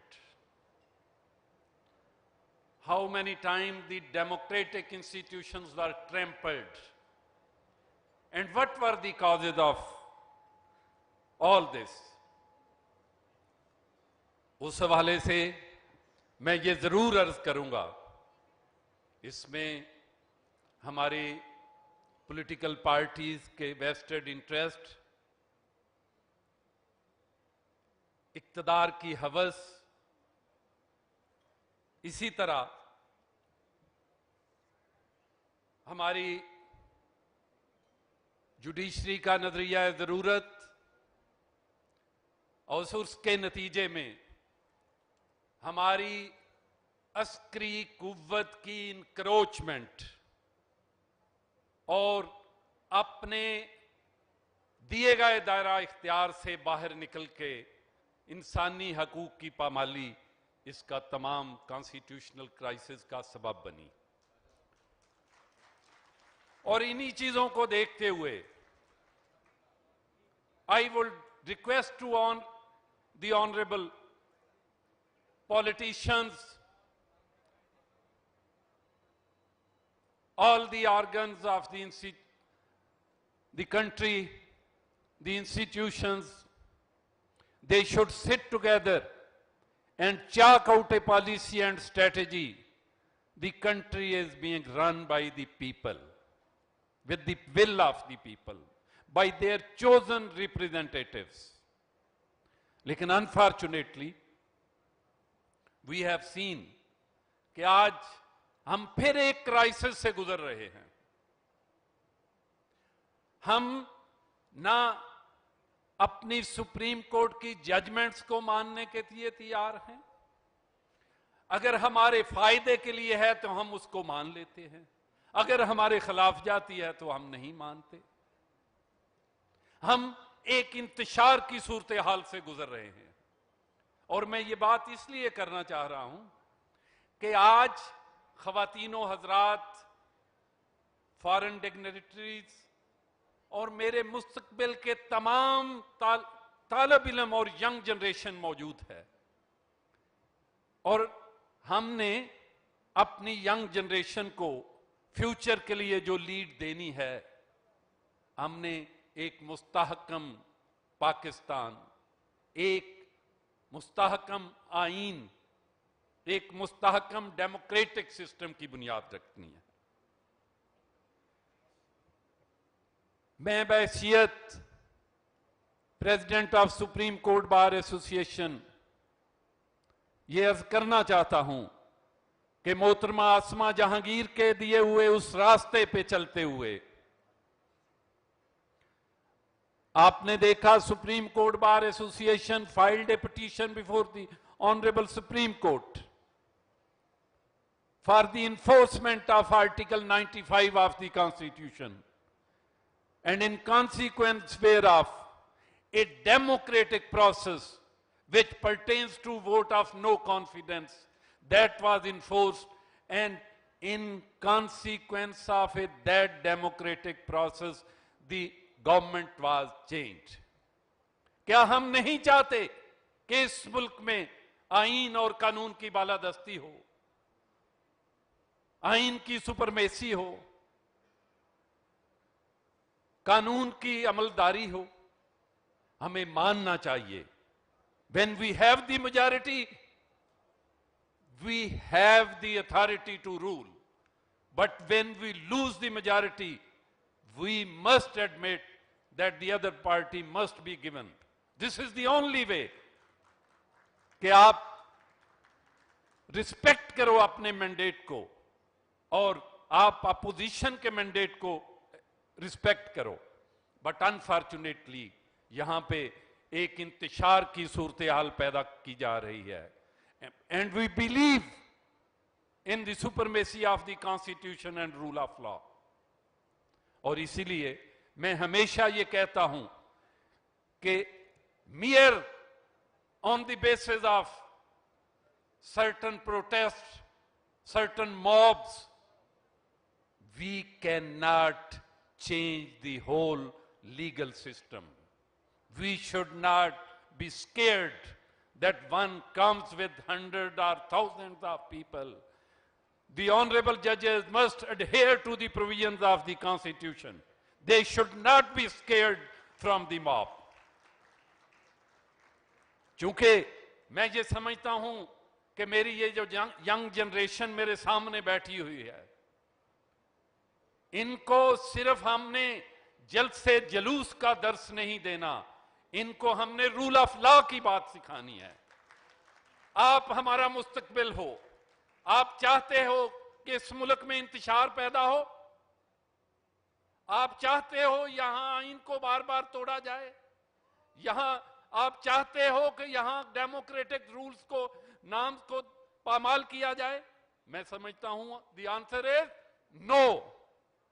the answer is this is the lesson given by the Asma Jahangir, और हमने इसी को आगे लेके चलना है। यहां मैं एक बात taking the advantage of Honorable Chief Guest, I would like to again reiterate the stand of Supreme Court Bar Association and Pakistan Bar Council and the legal fraternity. And I'm taking this benefit, the Honorable Chief Guest as well as the Honorable Law Minister is, and they are both the members of the Judicial Commission for the appointment of judges. We have seen in the recent past some of the very competent judges fell victim of the internal politics of the institution. But now, again, the Commission is likely to consider the honorable judges for appointment in Supreme Court. And Bar stand with the principle of seniority. Bar stand with the principle of seniority. We have consulted with the Member Judicial Commission on behalf of Pakistan Bar Council, Mr. Akhtar Hussain.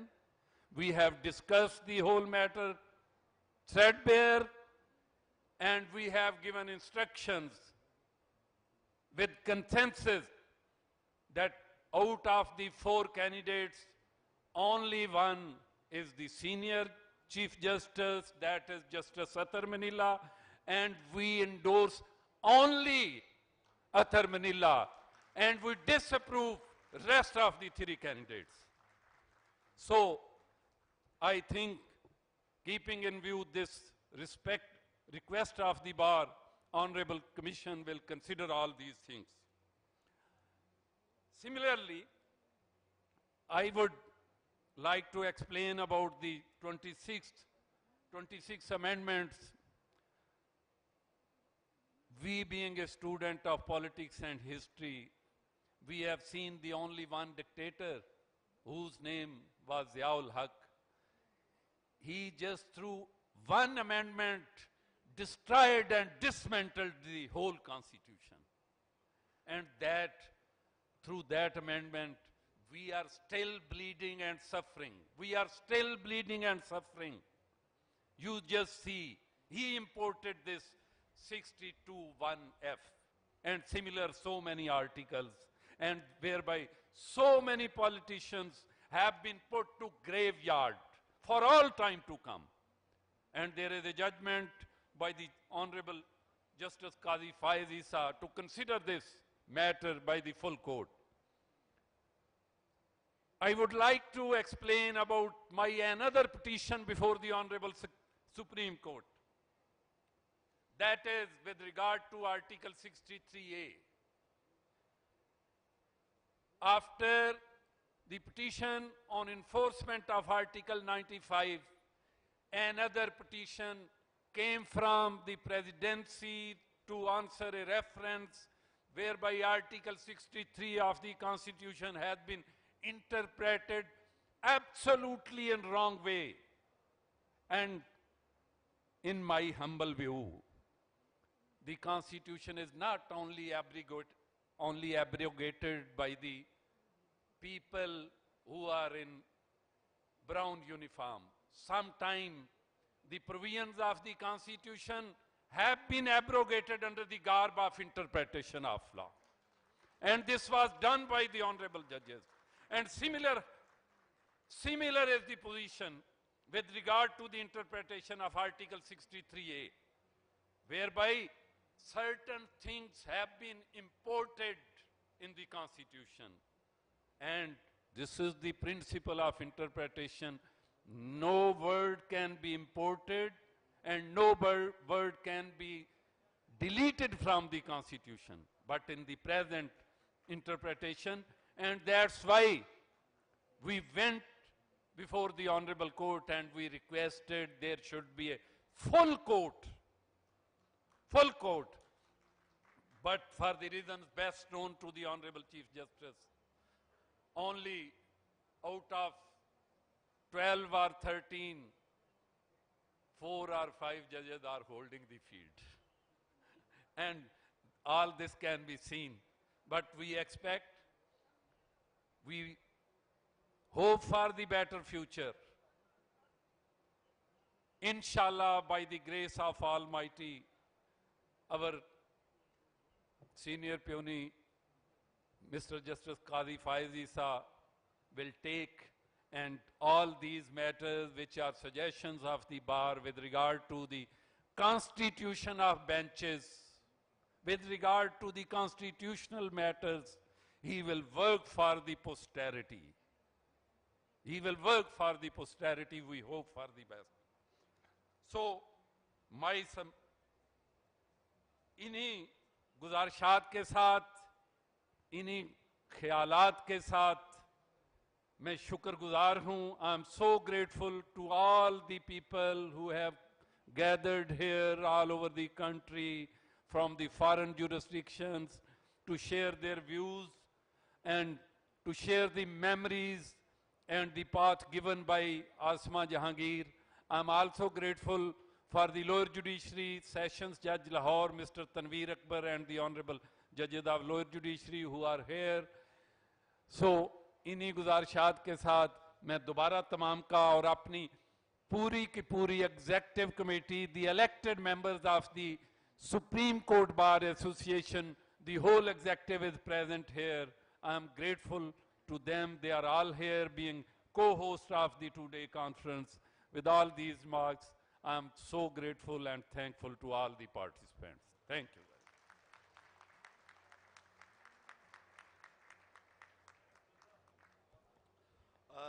Thank you, Bhoon Saab.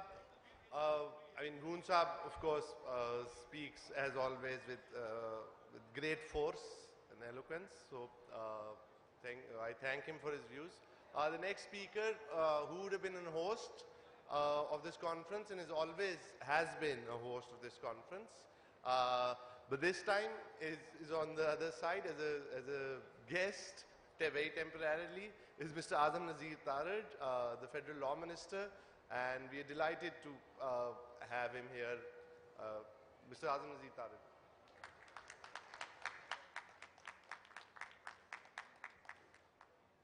Thank you so much, Sarup. Let me make a clarification. I'm not on the other side. I'm still the host of the event.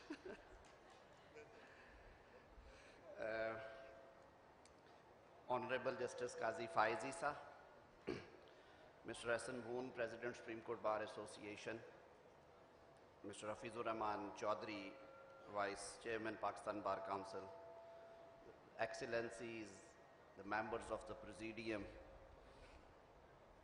bar leaders, representatives of the civil society, my very dear members of the bar and students, friends, fans and followers of Asma Jahangir, Assalamu alaikum. I think much has been said by the distinguished speakers about the topic of the day. Being part of Asma Jahangir Foundation, I am so glad to be here and share my views with you. This is the fourth consecutive conference after the demise of Asma Jahangir. The Asma Jahangir Foundation is holding it, and I am so happy with the passage of time. The number of participants is growing to the extent that Munize and Nida, I believe that next time we have to consider for some sports stadium to accommodate our participants in the conference. I'm truly honored to be here today to participate in this discourse on a very sensitive subject, the crisis of constitutionalism in South Asia, a matter which requires our serious attention as we aim to progress as a nation that acknowledge and promote the rule of law, and that is a principle under which all persons, institutions, and entities are accountable to the laws that are passed by the legislature. In this year's conference, all these issues will be discussed, but we can never forget the defiant voice that Asma Jahangir raised to promote rule of law, constitution, justice, peace and democracy in Pakistan. Asma will always be remembered for her passion, strength and her lasting contributions to Pakistan. She was an illustrious human rights activist who bravely fought for the less fortunate people in Pakistan, often at great personal risk. And we have been witness, many of us have been witness to this. She championed the cause of women, children, bonded labor, religious minorities, journalists, the disappeared ones, and so many others. She confronted injustice wherever she saw it. and she could not be coerced by mightiest well-entrenched bullies. She was a matchless, brave fighter who established Pakistan's first all-women legal firm in Lahore and was one of the founders of the Human Rights Commission of Pakistan. Asma Jahangir's human rights were not only limited to Pakistan, she served as UN Special Rapporteur 3 times on extrajudicial summary or arbitrary executions, on freedom of religion or belief, and on Iran. She fought for cause of rule of law and constitutionalism and was a staunch opponent of role of undemocratic forces in Pakistan, injustice and inequality. I was just considering I have a written speech which consists of 11 pages, but I believe being the second last speaker, I should leave it to the chief guest of this evening, Mr. Justice Qazi Faiz Isa, who always comes very well prepared and do justice with the topic. I would only be sharing my heart with the participants, and on the behalf of government, I must state that Government of Pakistan is committed to perform its constitutional obligations and duties in a manner to ensure enforcement of fundamental rights guaranteed under the Constitution. The government is also very clear that the rights activists and organizations must be provided an environment where they can freely function and serve the neglected and oppressed segments of the society. Once again, I congratulate the organizers of this conference, and I also always consider one of them. I can see so many faces who actually worked with Asma Marhuma shoulder to shoulder. Mr. Frasyab Khatek, Sher Lala is sitting there, Shehwani Saab is also there, Yasin Azad, Dr. Malik Saab, Sardar Tahir, and many others. And I look forward that in coming events, all of us will be benefited by the comments of the distinguished speakers at the panels. I request all my young colleagues from the bar and the students to keep coming on all sessions. We will have concluding session by tomorrow evening. I wish all the best to all of you, and once again, thank you so much, the honorable dignitaries and excellencies. You traveled from Islamabad. I know the conditions were not very congenial, but you made it. We look forward for a strong kind of cooperation in this regard in future as well. Thank you very much.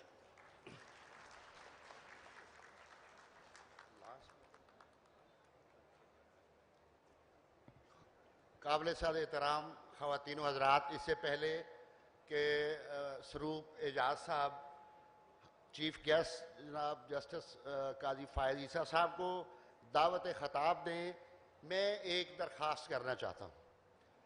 ये आज की conference चूँकि आसमा Jahangir conference है और आसमा जहांगीर की रिवायात को लेकर हम अपना सफ़र जारी रखे हुए हैं। आसमा जहांगीर ग्रुप के प्लेटफॉर्म से सबाहत रिजवी एडवोकेट को सेक्रेटरी की उम्मीदवार के तौर पर नामजद किया गया है। मैं दरख्वास्त करूंगा कि उस रिवायत के तसलसल में तमाम लीगल फ्रेटर्निटी के दोस्त और सिविल सोसाइटी के दोस्त 150 साल की तारीख को तब्दील करने में अपना किरदार अदा करें। हाई कोर्ट बार एसोसिएशन की हिस्ट्री में आज तक कोई खातून सेक्रेटरी मुंतखब नहीं हुई। ये चैलेंज उस खातून ने एक्सेप्ट किया है। I request you to consolidate the struggle for the women empowerment in this society. Thank you very much.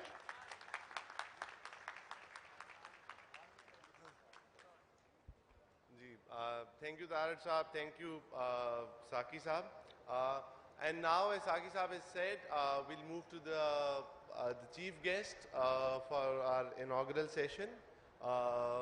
And he is uniquely placed to speak about the crisis of constitutionalism, both because of his expertise, because of his brilliance, because of his command of law, but also for unique circumstances that required no belaboring here. We are delighted to have His Lordship Justice Qazi Faiz Isa with us. He has been a voice for rule of law, for independence of judiciary, for constitutionalism, and equally importantly, His Lordship has also been a voice from within the institution for judicial reform, for holding the judiciary accountable, for holding himself to the gold standard of accountability. And we are honored and privileged to have him here, Your Lordship.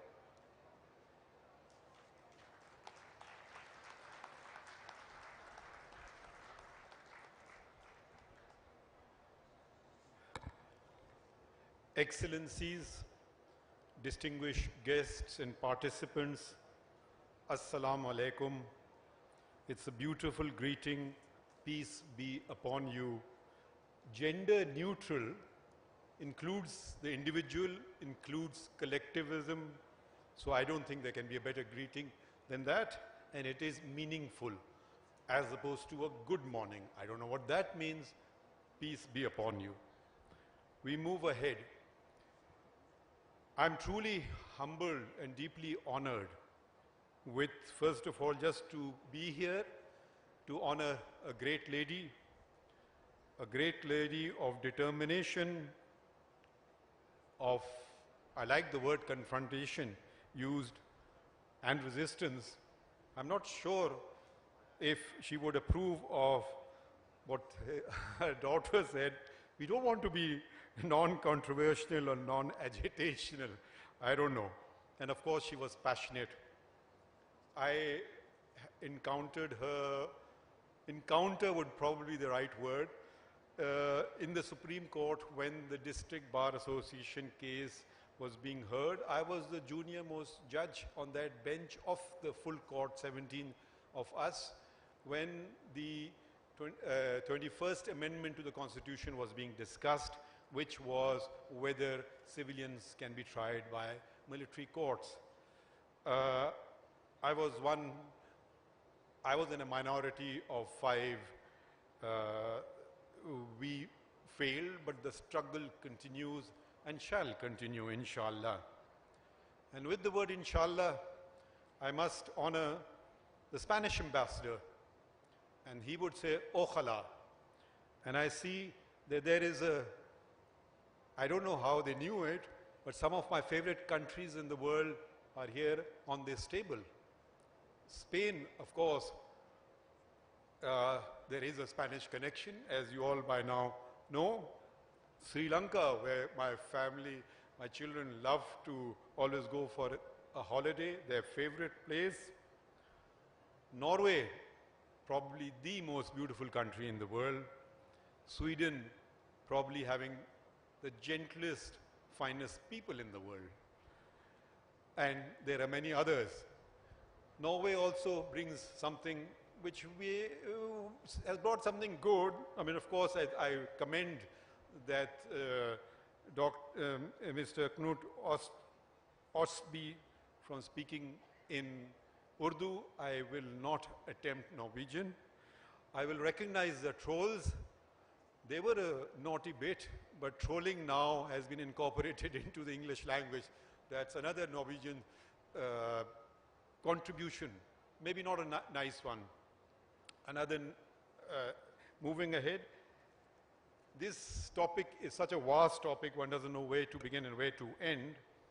It is constitutionalism and the role of institutionalism. There is a question mark after constitutionalism. I don't quite know what it meant. The doctrine of trichotomy of powers, or distribution of powers between the legislature, the executive, and the judiciary is also enshrined in our constitutions.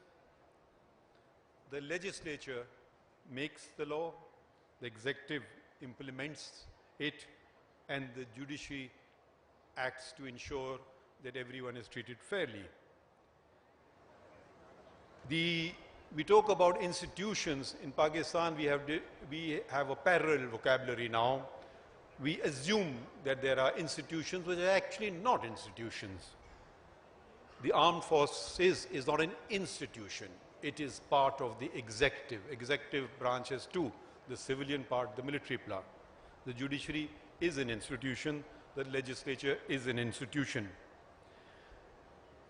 Now, Pakistan came into being when the Muslim majority areas of the subcontinent voted, and I stress the word voted, to form a separate homeland. Democratic, the foundations were democratic. It needed a constitutional structure. The Constituent Assembly was given the role to do that. The Constituent Assembly comprised of the elected representatives of the people. First derailment took place when the Constituent Assembly was dissolved. The president of the Constituent Assembly was a gentleman from the then East Pakistan, Maulvi Tamizuddin, and that resonates in the history of Pakistan, the Maulvi Tamizuddin Khan case. He was the president of the Constituent Assembly.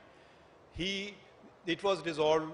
Prime Minister Khwaja Nazimuddin, one of the leading lights of the Pakistan movement, was kicked out by a bureaucrat, Ghulam Muhammad. So the first attack on democracy, on constitutionalism, was by a bureaucrat, Ghulam Muhammad. This attack was challenged successfully by Maulvi Tamizuddin before the then Chief Court of Sindh, now the Sindh High Court, and the bench was headed by Justice Constantine, other members of Justice Villani, Justice Muhammad Bachal, and Justice Muhammad Bakhsh. They unanimously set aside the attack on the judiciary. However, the forces of darkness prevailed in the federal court, where a court headed by the then Chief Justice of the Federal Court, the Supreme Court then was known as the Federal Court, with a majority of 4-1, set aside the judgment of the High Court and sustained the dissolution order, and there was a vote of dissent there, Justice Cornelius. We then get the 1956 Constitution. It didn't last very long. Within 2 years, the executive again attacked the Constitution. That was General Sikandar Mirza and General Muhammad Ayub. This was resulted in the ancillary case of the Doso case, presided over by Justice Muhammad Munir, the Chief Justice, and he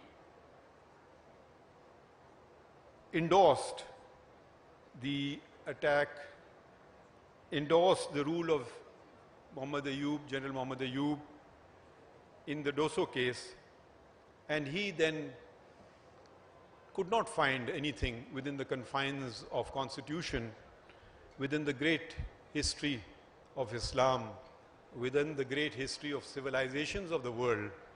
He went to the homeland, birthplace of Hitler, Austria. I'm not just trying to disparage Austria, it's coincidental. Hitler was a menace to Europe, and unfortunately, a professor's theory was a menace to Pakistan.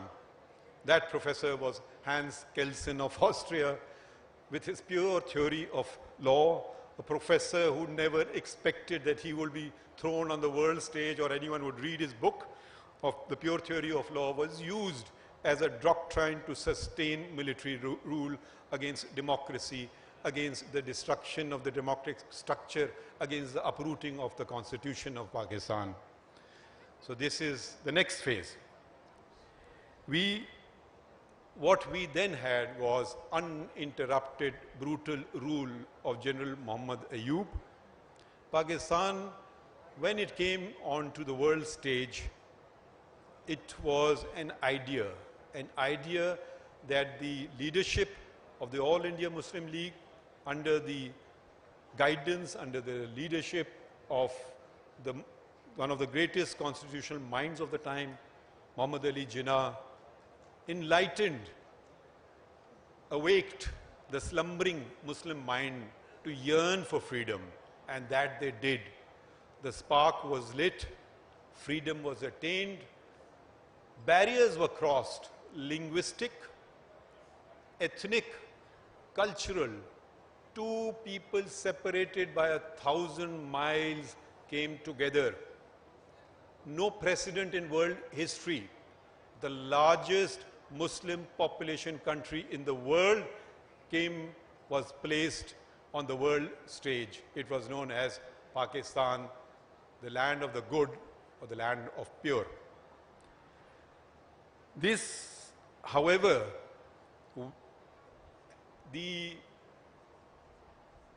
as I mentioned, the ethos of Pakistan was Islamic, its foundation was democratic, and its structure was constitutional.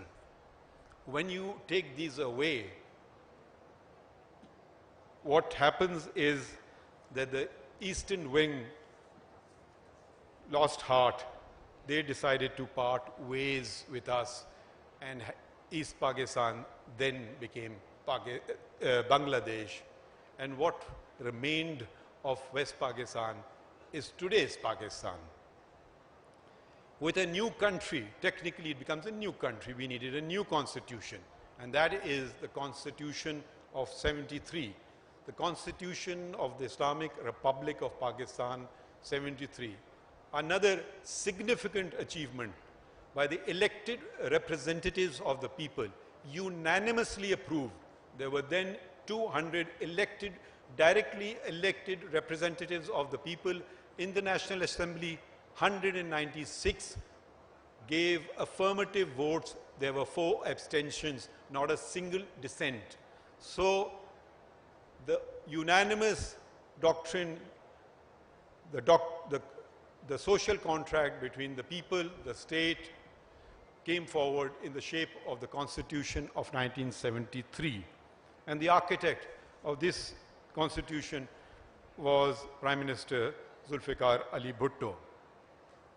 We have then the third attack on democracy and the Constitution. And 2 important cases came to the Supreme Court of Pakistan. One, first let me give a little background of history. General Ziaul Haq on 5th July 1977 arrested Prime Minister Zulfikar Ali Bhutto, sent packing, abolished all the Parliament, the National Assembly, the Provincial Assembly, and became the Chief Martial Law Administrator, whatever that means. Bhutto was tried not by a military court, sadly by a civilian court. The unprecedented trial did not take place as all criminal trials in Pakistan before, and all criminal trials in Pakistan since take place in the Sessions Court. This took place in the High Court. That is another story. I will leave what happened to that trial before the High Court. So the accused lost one right of appeal, which in a murder trial, as the distinguished law minister, who is a very able, was a very able criminal lawyer, now law minister, would say, and that Mr. Zulfikar Ali Bhutto lost a right of one appeal. The matter went before the Supreme Court of Pakistan. Here, the Supreme Court of Pakistan was presided over by Anwarul Haq, and the other, it was a 7-member bench. 4 upheld the conviction and the death penalty, and 3 did not and set aside the conviction. Justice Muhammad Halim from Sindh, Justice Dorab Patel, a Zoroastrian from my province, Balochistan, and Justice Safdar Shah from the now province of Khyber Pakhtunkhwa.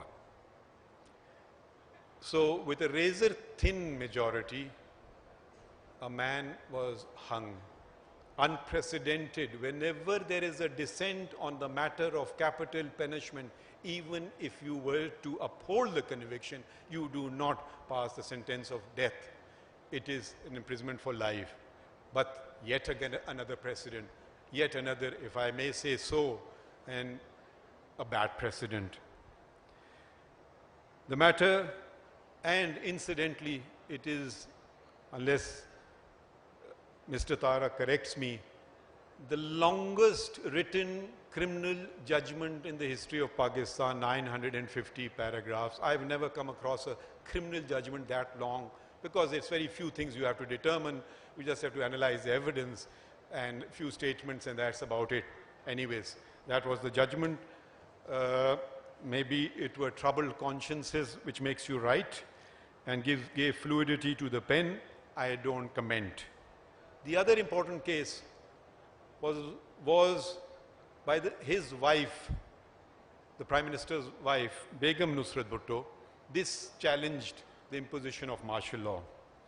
Again, this was presided over by Justice Anwarul Haq, and the petition was dismissed as being not maintainable. Imagine, the Constitution has been torn up, democracy has been thrown aside, and the petition is found not maintainable.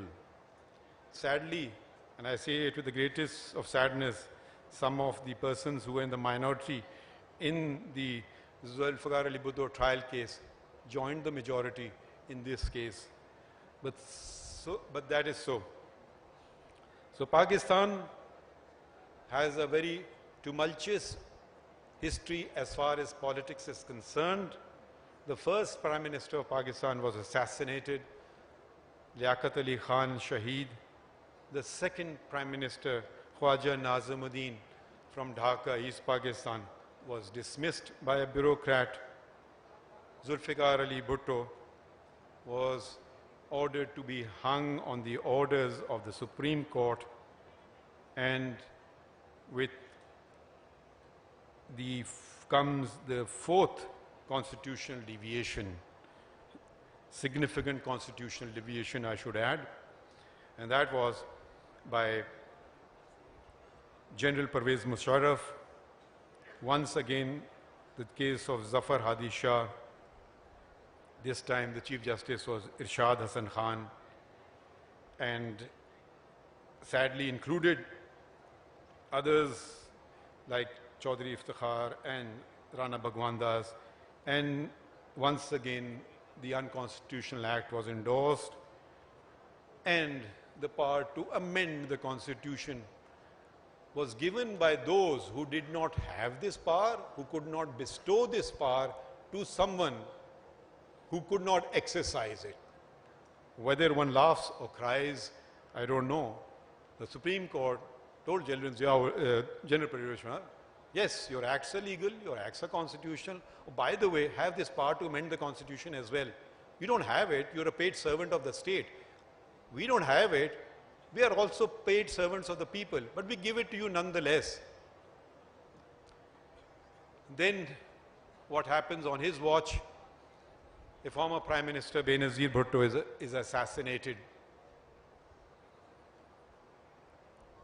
What then happens, and I say it with considerable bit of shame, is the role of the judiciary. There have been good, there have been bad, but I'm laying it out as there is.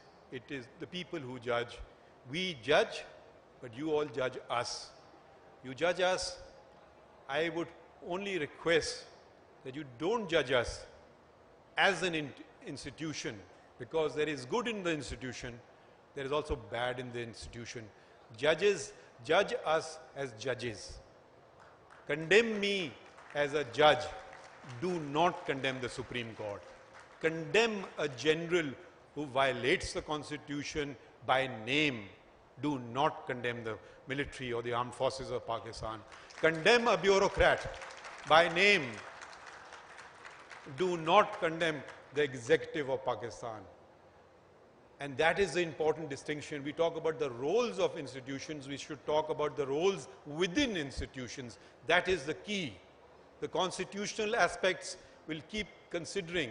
We should not, there is good and evil, there's good and bad everywhere. So let us separate the good from the bad, and I, for one, welcome criticism. Speaking in my personal capacity, criticize me to your heart's content. You will never be hauled up for contempt of God. But do not criticize the institution, because without institutions, a country implodes, it breaks apart, and I'm not talking philosophically, I'm talking practically. We've seen it happen. We are seeing it happening. So we have to be very careful. Pakistan needs the judiciary, Pakistan needs the executive, Pakistan needs the military part of the executive, and more than anything else, Pakistan needs to be led by the elected representatives of the people. Pakistan needs democracy. You remove democracy from Pakistan, you stab it in the back. You destroy it, you are the enemy of the people, you are the enemy of the state, and that is what Article 6 says. I have an added burden which all of you do not have. I and the law minister here, the others do not. That is to uphold the constitution of Pakistan and to preserve and defend it. All of you have to abide by the constitution under Article 5. So there is a greater test for those who are paid by all of you, which is us. We don't pay you. The elected representatives of the people are not paid. They receive a stipend for the duration that they are an MPA, MNA, or as with the grace of the Almighty, become a federal minister, you may get a salary only for the duration. We are taken care of for life. We get pensions. They don't. The MPs, the MNAs, they don't get pensions, and they get a stipend, and that is not comparable with the salaries of those who are paid by the people of Pakistan. That is you. Please do hold us accountable individually.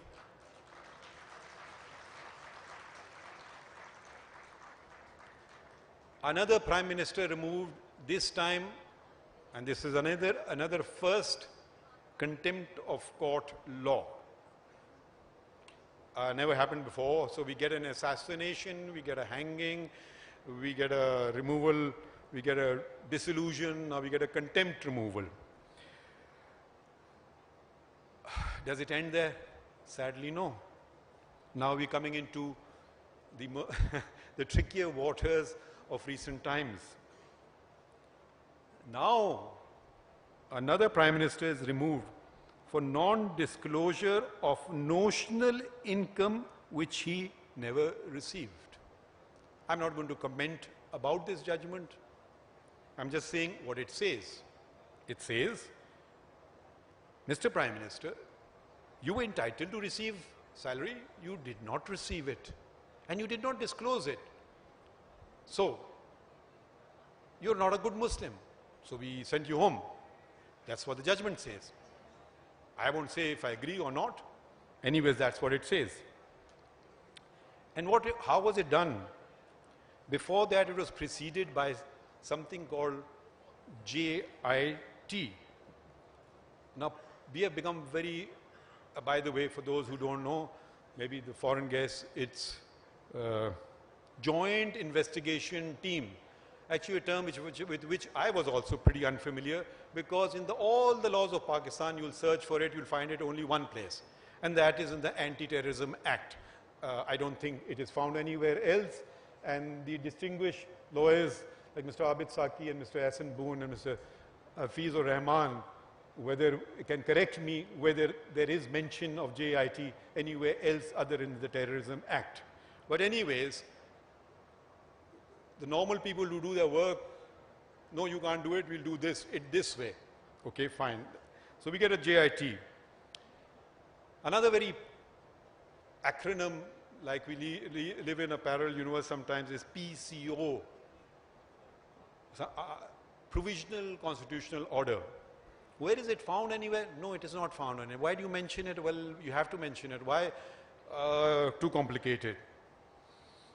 Another acronym which all of us have come to know is FATF. Very few know what it actually means, Financial Action Task Force. And I'm ever so glad that from the grey list we have finally gone to the white list. Now I wonder whether if the international body can impose something on us, like the FATF, and require compliance, cannot you, the citizens of Pakistan, do something similar? Let's call it the CMDC. The Citizens Monitor of Democracy and Constitutionalism. Is that a good acronym for you? Citizens Monitor of Democracy and Constitutionalism. Monitor us all. Monitor those in power. Monitor those whose salaries you are paying. Monitor those whose pensions you are paying. How would I translate it? I was going to speak in Urdu, but for the respect to our foreign guest, I decided to change to English, and probably Urdu में इसको शायद कहा जाए जमहूरियत और आइन के शहरी निगरान. शायद आप में से जो बेहतर उर्दू जानते हैं वो बता सकेंगे. जमहूरियत और आइन के शहरी निगरान. And let's have a black, grey and a white list. Let me start with my own institution. यानी कि काली सुरमाई और सफ़ेद लिस्टें बनाइए, not of institutions but of individuals within the institutions. Now, let me speak about my institutions. I don't want to raise fingers at other institutions. In my personal opinion, and I now speak as a student of law, not as a judge. I speak as a student of history, not as a judge. I speak as a student of politics. I would put in the black list Justice Muhammad Munir. I would put in the black list Justice Anwarul Haq. I would put in the black list Justice Irshad Hassan Khan.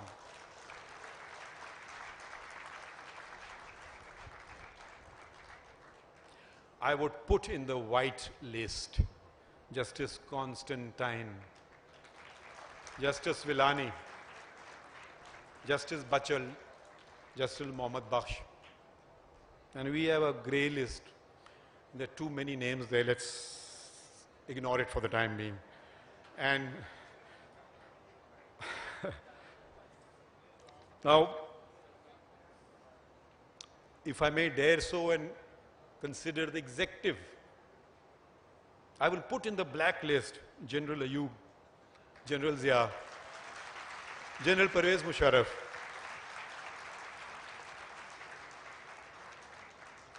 Now, I'm not making any sort of statement, but I would put in the white list 2 white Englishmen, not because they are white.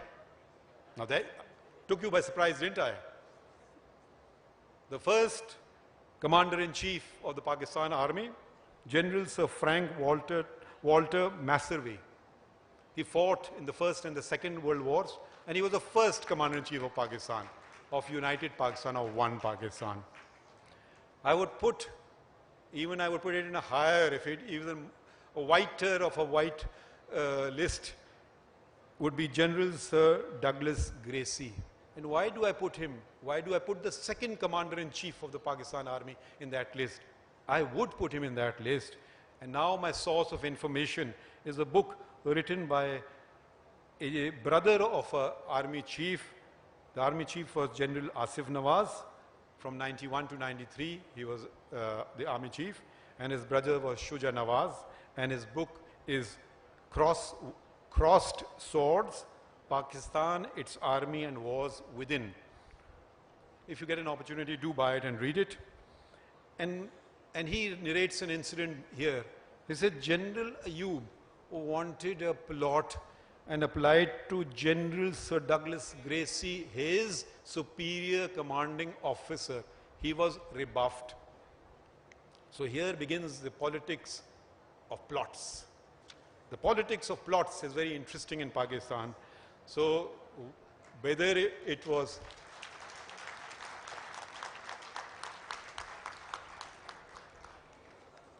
and I don't raise fingers on other institutions because they say when you raise a finger, 4 point towards you.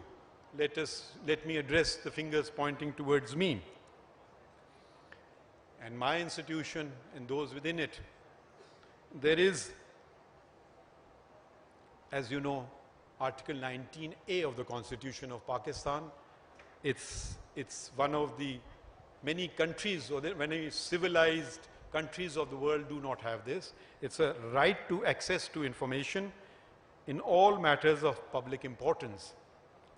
Now, someone filed a writ petition somewhere, I read about it in the newspaper, that the Supreme Court has filed a writ petition and the case is pending before the High Court. What? Nobody asked me. I'm supposed to be a judge of the Supreme Court. Registrar Supreme Court. Is he more powerful than me? Oh, I wrote a letter. I wrote a letter to the Chief Justice of Pakistan. The letter is dated 16 December 2021. And I quote just one line from it. It's a long letter. Can a public institution... let me explain. What had happened was that the Pakistan Information Commission had passed some order regarding some disclosure of some information about employees or whatever of the Supreme Court. I don't know what he asked for because we were never asked, and the registrar took it upon himself to challenge it without taking at least my permission. I don't know whose permission he took, and he went in before the Supreme Court. Now, Supreme Court is standing as a litigant before the High Court. I can't wrap my head around that, but let that be. I wrote in my letter, can a public institution funded by taxpayers object if information about it is sought? What was the answer to that letter written on 6th of December 2021? None. Earlier, I am sometimes criticized, ridiculed, castigated, abused for writing letters. How else should I defend the Constitution of Pakistan? How else should I defend your fundamental rights? How else would we make Article 19A meaningful and not a dead letter law? I wrote an earlier letter, 24th of June 2020, addressed to the Chief Justice of Pakistan, that a file came to me offering me a plot in some sector of Islamabad at a nominal price which I could flog next day and earn quite a nice retirement passage. I thought, I looked at our appointing order, the 5th schedule I think it is, which provides what the judge should get, the presidential order, whether we are entitled to this. I couldn't find anything anywhere. I discussed it with my family. My son, who's a bit naughty, Baba, you don't want it? I can have it for my retirement. Well, anyways, I wrote a letter to the Chief Justice. I said, I have checked the law. I can't find this. Are we entitled to this thing? And if so, can you please provide me with the law on the subject? And can you also provide me, because I wanted to know if anybody has taken plots or not, who amongst the judges have taken plots? Promptly came the answer the next day. And I quote, because you won't believe it if I did not, laws are available in the law books. In other words, a rebuke from the Chief Justice of Pakistan to his colleagues that how ignorant you are, that you don't know about this law, go find it yourself. And as regards the other aspect of my letter, asking about information, this is personal. It cannot be shared with anyone, quote unquote. Now, saddened a bit, hurt a bit, probably a little angry, responded the very same day, and I write, like the proverbial unicorn, I cannot find this law. And those holding office under the Constitution cannot plead confidentiality when they receive something on account of the office they hold. It is not personal information. It is not because I am getting this because of the office I hold, not otherwise. Another letter, this is, another circular comes around, and that you are entitled to get gifts of prohibited bore weapons. What? From the Ministry of Interior. So I write again, plead guilty, write too much. 14th of September 2019. I said, how are we entitled to this? Article 25 applies equally to all, including judges. How can we, by the way, there were 9 categories of persons in that list who could get this facility: the President, the Prime Minister, the judges of the superior courts. 7 of them were constitutional office holders, and there were 2 more categories. I won't go into those constitutional because I really want accountability within first. Did I receive an answer? No answer to this one either. So I don't know. We should be grateful to the lady in whose honor this conference is being held. How did she become famous? How did she become known? She became known because of this book, because of a decision in this book. The decision in this book is Miss Asma Jilani, as she then was, versus the government of the Punjab. And the number of the appeal is very interesting. Criminal appeal number 19 of 1972, freedom of speech and expression. So anyway, Asma Jilani, and can you imagine, it's 50 years to the day when this decision happened. Her father, Malik Jilani, was incarcerated under the Defense of Pakistan rules. The other petition, 2 petitions were heard, was by the daughter of Altaf Gohar, the editor of Dawn, who had been picked up under one of those laws. So this was challenged. Now, but don't judges come under pressure, fear? No, they don't. I was Chief Justice for 5 years. Nobody called me to ask anything. So if anybody tells you there is pressure, if anybody tells you pressure, they are not true to their oath of office.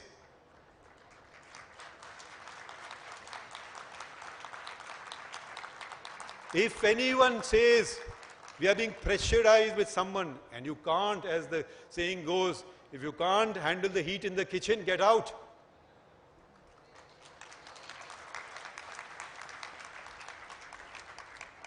And if you are pressurized and you sell the country, history will remember you. You all will pass judgment. There won't be any consequences. It will be in the history books. Those persons, like myself, would have gone away. And now, how it saddened me.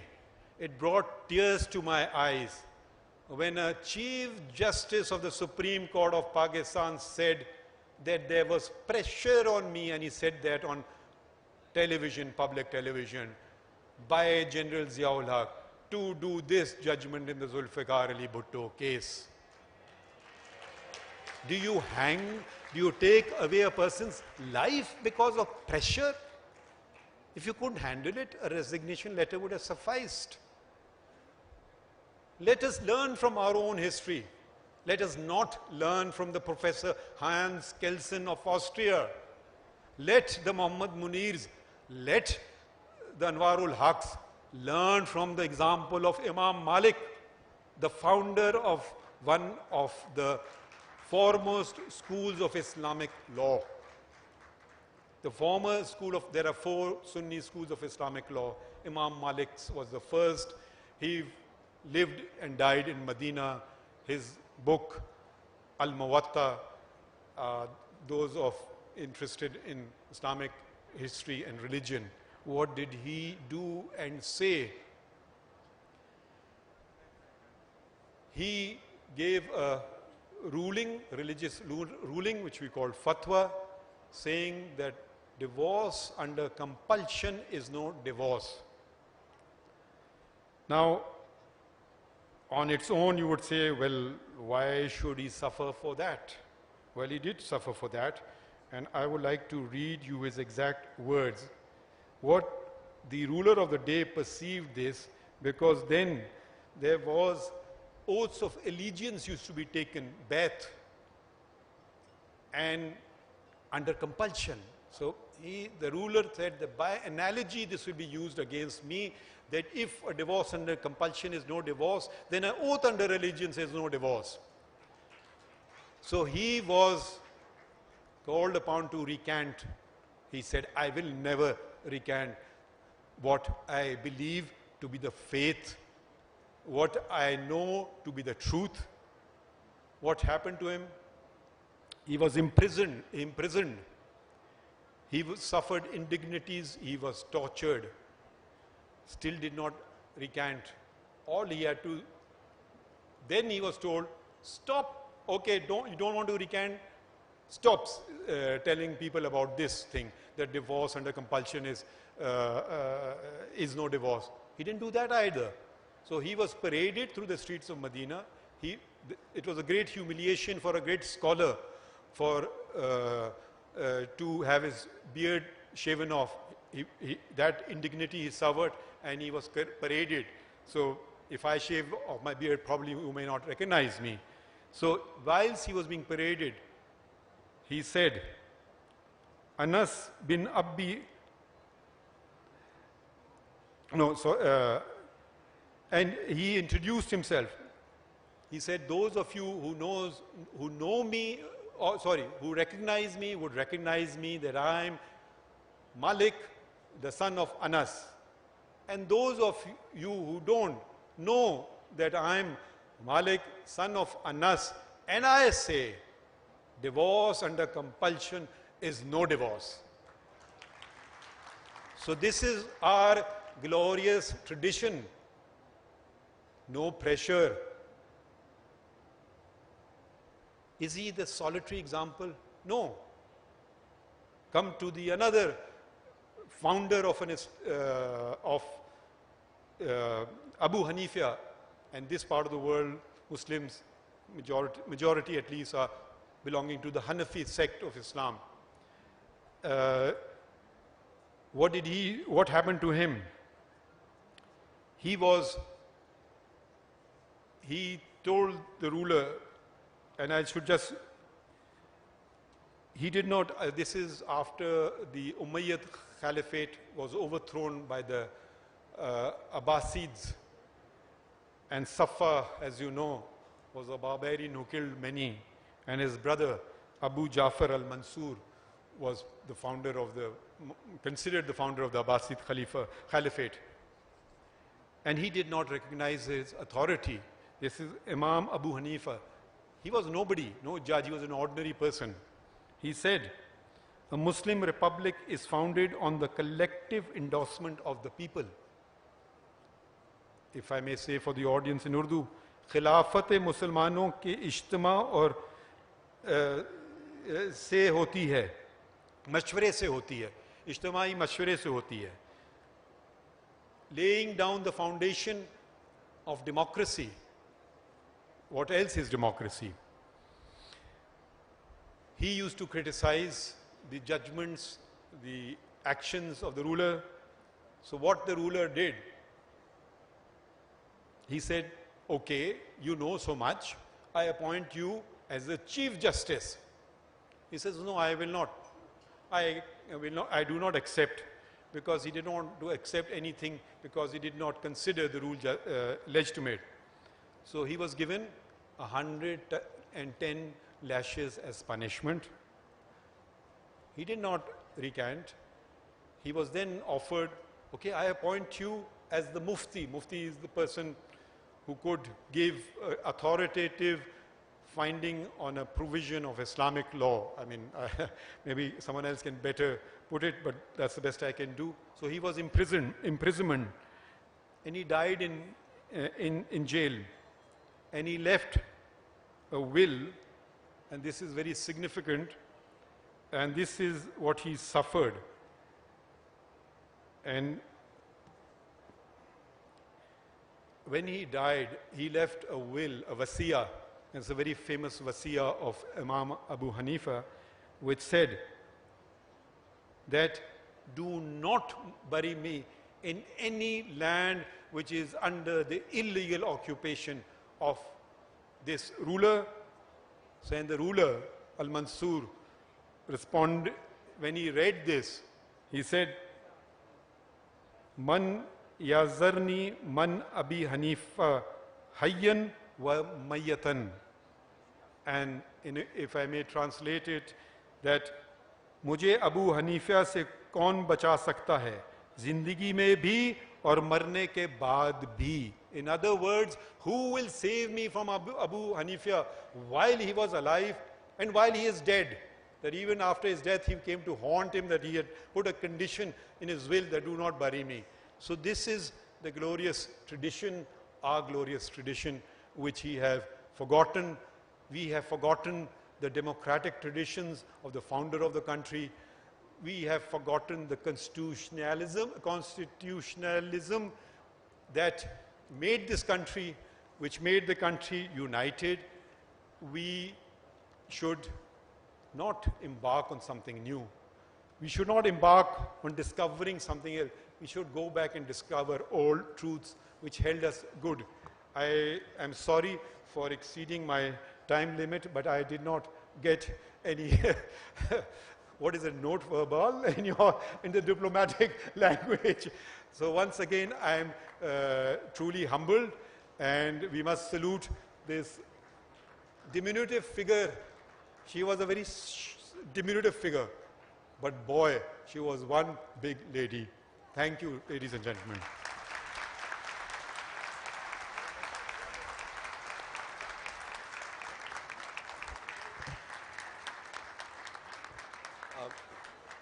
Thank you, Your Lordship.